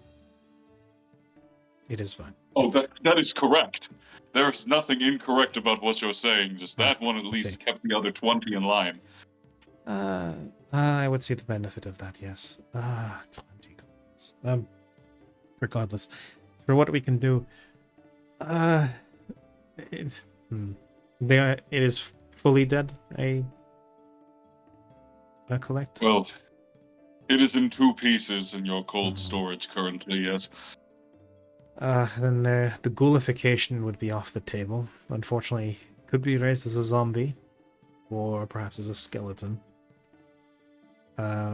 Our own house's necromantics magics are unfortunately limited. If you had a more powerful necromancer, perhaps you could get something, have him be transformed into an intelligent undead. But that also hinges on, quite frankly, how much fortitude they had in life. Unfortunately, undead are never more powerful than they were in life, unless in the rare cases of such things as liches, though. The art of lichhood has been lost for a very long time. Yes, that I can imagine. However, I believe Siren has befriended one of them. She's out in the hall somewhere, I suspect. Come again? Yes. I've yet to meet the man, actually, but to my understanding, Siren has made dear friends with a man. Oh, what was his name? Harold? No, I don't believe that was right. It was something along those lines. No, that is correct. Oh, I was correct. Yeah, I mean, yes. He furrows his eyebrow and goes, can't recall. Perhaps I blocked it out. Maybe this was mentioned to me before. But whatever the case, Aaron has made friends with Harold the Harold is one of the few known liches to still exist within the world. Powerful necromancer. To those in the younger generations, he prefers to either be congenial or simply just hold himself very, very distant. In general, he likes to hold himself distant. Very, very rarely speaks or befriends anyone. But if Siren has made friends with him, then that's a potentially very powerful ally. Though I would suggest against regarding him as such. He tends to have very low tolerance for people looking to approach him purely for their own gain. Yes, I would gather. I've not met the man, but he seemed simply enjoying just their conversations, so I've seen no reason to intervene. But I digress. Before we get off onto the side tracks, I have to meet with the papacy. My information has been passed, and I have been instructed on how to get in contact with them. I am told they are somewhere here within the city. I need to only leave a missive at a dead drop. I assume they regularly check it. And once they get the missive, they will be here. And then there's a knock at the door. That would be them. that is incredible timing. When I heard that your ship had docked within the city, I'd let them know. Enter. And from the door behind you, having passed by Siren and Kit,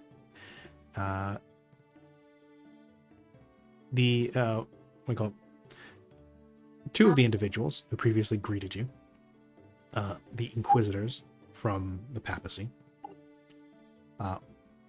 one being a shorter-looking scarred man in a hooded cloak, and a taller-looking individual in what looks to be almost a priest's habit, covered in another darker looking cloak. This one parted and unbuttoned, seemingly at ease here.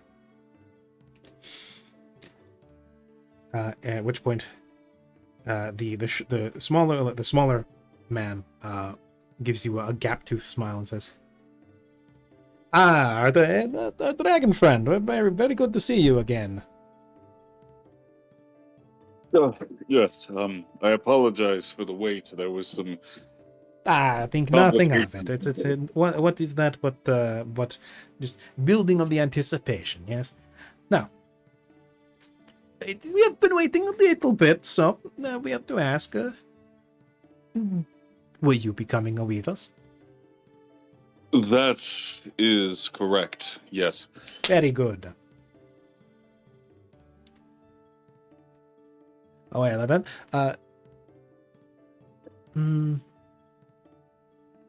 He puts a finger to his lips as if considering. How long do you think you need to do your business here?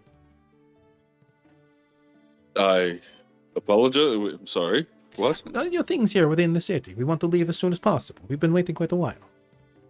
Yes, actually, I believe that we will mostly be done within a day's time. We can depart. And now that we've secured our ship and we've secured our final dealings here, once we can gather our crew, we should be able to set off at least roughly within a day. Very good. You have a ship now, yeah?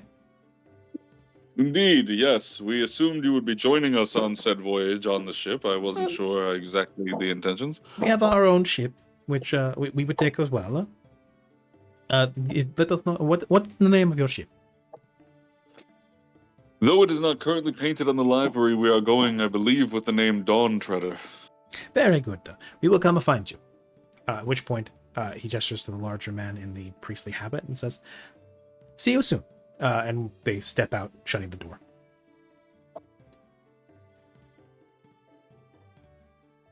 That was interesting individuals, easy. Aren't they?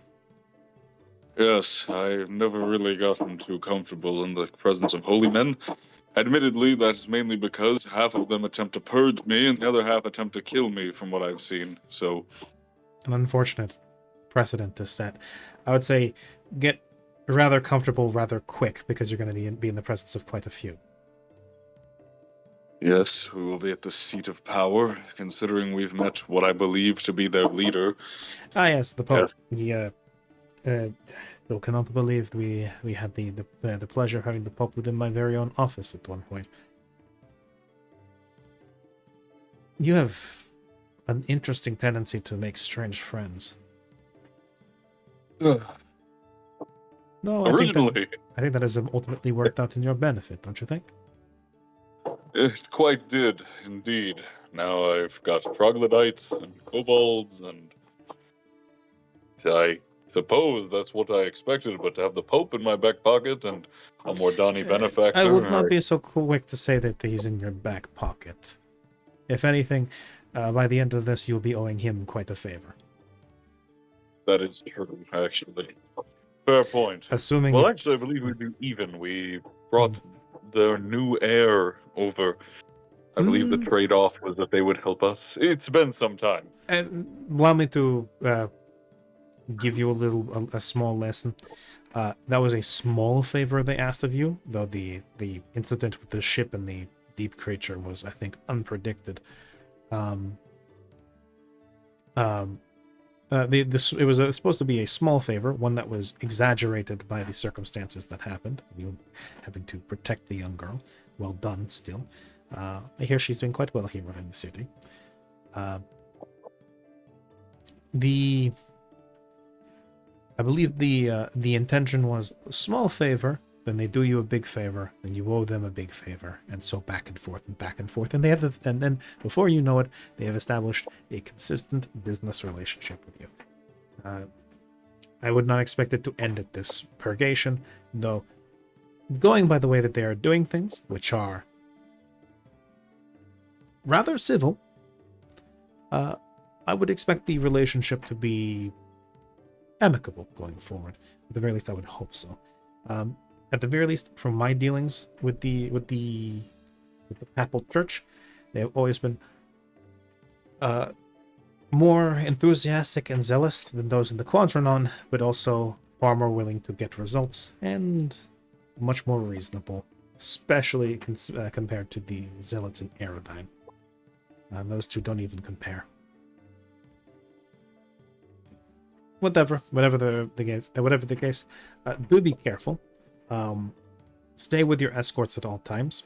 There are those who will be on the lookout for somebody corrupted as you are. And if you do not stick with your escort, I do believe something ill may befall you. I would say go straight to as quickly as possible, get the purgation done, and then perhaps, depending on how it works out, spend a bit of time, enjoy yourself within the Papal States. They have quite a bit of good food and wine there, among other things. Indeed, I believe we shall, though admittedly purging this curse of mine will probably be on the top of that list. Very good. You've given me quite a bit to think on, and quite a bit that needs doing. I've got quite a bit of business ahead of myself that I will be seeing to while you are busy. What is your next port of call after the purification? Will you be coming straight back, or do you have other things on your agenda? That is a very good question. We've worked out that at some point we'll be stopping in Haven, I believe along the way on the Papacy. After that, I am actually unsure. We may be heading to Firegrove Valley. We may end up in the Titan's Arm. There's quite a bit that we have left on our plate. What would bring you to Firegrove Valley? It is a My hellscape. father has recently... Yes, my father has recently been in contact with Siren, and unfortunately myself. Your father, as in the Dread Dragon Orthos. Yes. What would have possessed him to get in contact with you? Siren made it her... Oh, one moment.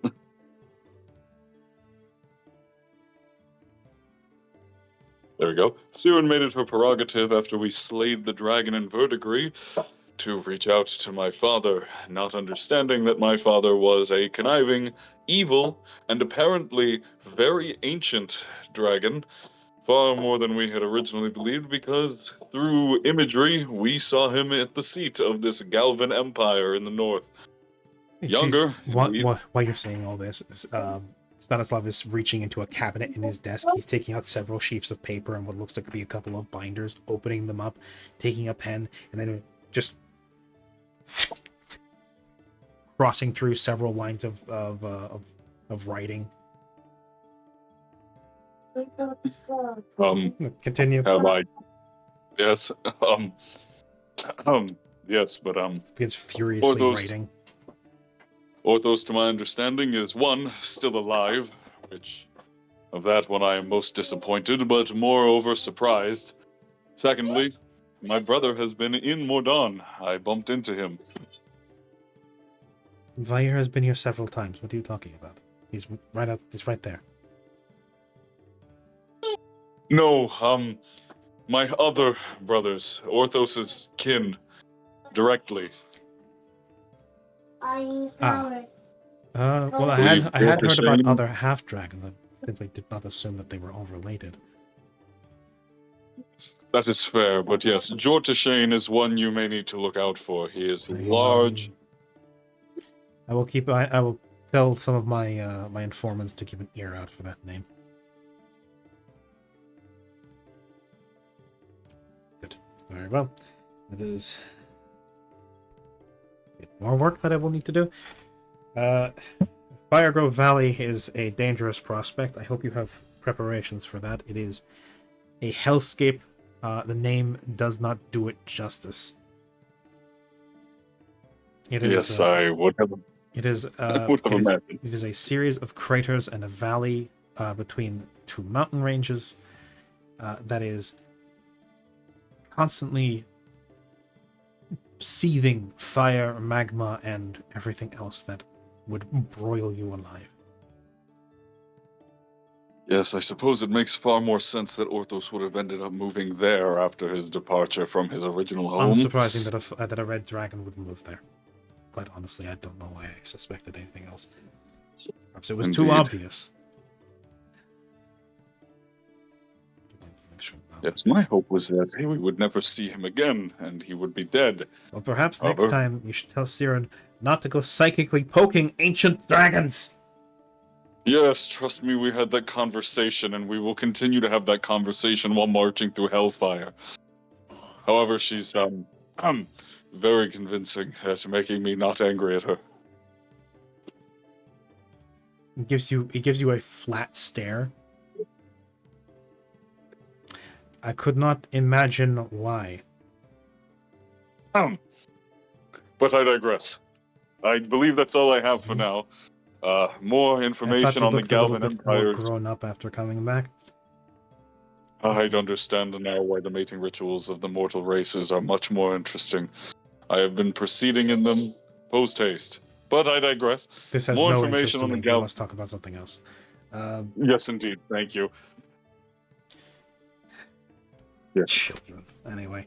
The Galvin Empire, at least more information that we can find on it, may also be seen through Orthos, now that we can partially confirm that my descendants not only hailed from there, but Orthos himself was alive during said time.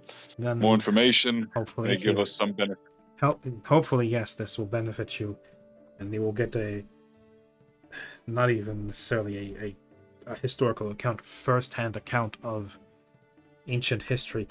That is, assuming he actually wants to speak with you, and that he will be forthcoming with such information, which I would not bet on. When a dragon like that's, when an ancient dragon summons you, personally, I've never been, and I don't plan to be at any point, but when a dragon summons you like that, I assume it's for a singular purpose. Indeed. So, I do pray deeply that you're able to have a very constructive conversation. On the other hand, I also hope that you're able to go in, not get roasted alive, and then leave. Indeed. That is. is. I am undead. It is still a wonder to me that you are all still alive. Well, that is indeed the hope, Stanislav. I would have rather never gone to see my father again, but sadly it appears as though destiny, fate, or simply bad luck and an over-talkative woman at my side that has led me back to meeting with my father. But I never married. I understand. But regardless of this, I will give you contact with any information we have. If the one thing I can understand of Orthos from what I recall of him, aside from flaying my back with flames, that he does not at least kill and do anything without reason. And what may have started as simple curiosity that we cut down, well, what could be better described as my uncle, may have evolved. I have zero doubts that he has been watching our movements. And be careful with any sort of assumptions. Especially voicing any of them. Oh yes, I that's do- true. From the perspective of someone who has dealt with ancient immortals for quite a long time. Not the same as dragons, but the whims of the vampire houses here. I would say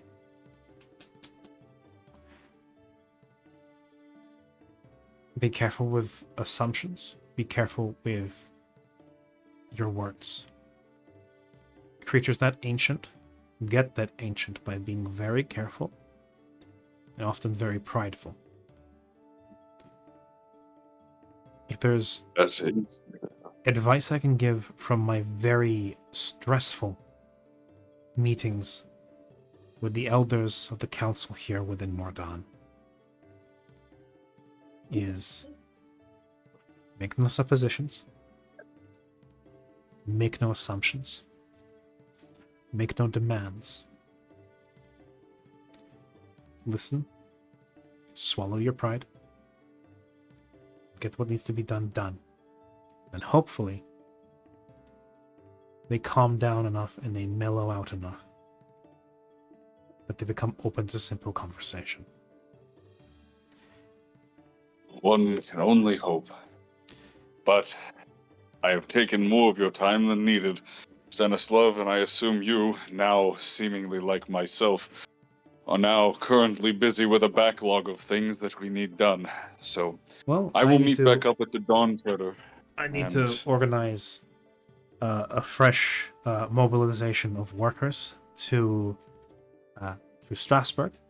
We're going to need more housing. We're going to need more able hands, and we're going to need, more than likely, guards and militia. That bit may have been yes. partially taken care I of. heard of your co-opting of the bandit troop. Forgive me if that is not the only security I'm going to leave in my investment. I'm going to have proper guards and proper mercenaries stationed there to help keep things secure, especially as the village grows larger and eventually will be expanding. We will also have, hopefully, a mining settlement established further north, so we can establish a route back through here, and maybe perhaps shipping through through Strasbourg and Portaline. We will get a road of goods going and a trade route properly established. If that breathes new life into Indeed. Strasbourg again, and it expands and grows stronger, and we can really get the excavation of minerals started, then that should begin as soon as possible, especially before the winter frost sets in. We've got months before that happens, but it still needs to be done. Now, you are correct. You have a very important appointment, and you need to get all of your affairs for today done by the end of it. So, thank you for giving me an update. I release you, and I wish you all very much good luck with your purgation and with your appointment with your father. Yes, thank you. He'll grit his teeth a little bit, but then he'll stand up. And please do keep me informed on the goings-on of Strasbourg, Portaline, and the Sense, and I would course. actually be interested in meeting with this like-minded family that you've spoken of. The more allies we have for when the North is properly settled, the better. I'll see if Not- I can arrange an appointment with her. She is unfortunately not as busy as I am, even without all of this. She is almost solely responsible. Yeah, she's almost solely responsible for the affairs of her family, all while taking care of a rather sickly son of hers. So, I will see if we can manage it. Ah, indeed. Well, thank you again, Stanislav, but I will be off. Bye here. Please take care, Uh, and you too, Vair. Yes, you as well. Yeah. He'll just kind of head out. he'll give a little bow, and then he'll abscond back give you towards a- the Dawn Treader. A small wave as you shut the door behind you, and that's where we're gonna end the session for today.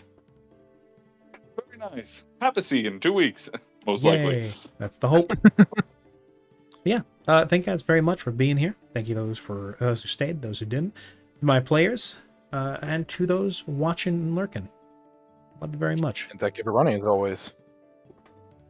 Yeah, it was a blast. Yeah. We got Flick a ship. Look Yes. at that. Like as a ship. Plot lines are starting to coalesce together. Yeah, I'm looking forward to seeing how things ramp up. Let's see. Yes, the 19th and 20th we are taking off. 26th, 27th. That'll be 1, 2, 3, 4, 5, 6. Right about 5 or 6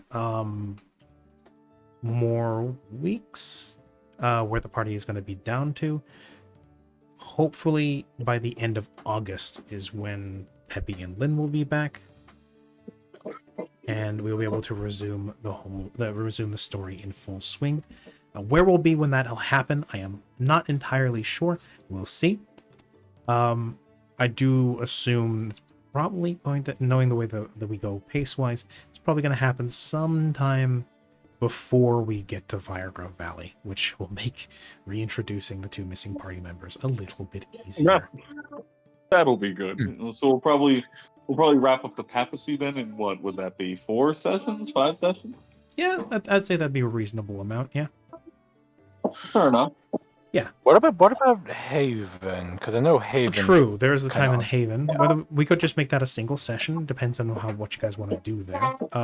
We could. You do have Stanislav's blessing to take a vacation for once, considering how much you guys have just been Yeah. one thing after another, really. But yeah, we can take a beach episode if you wanna.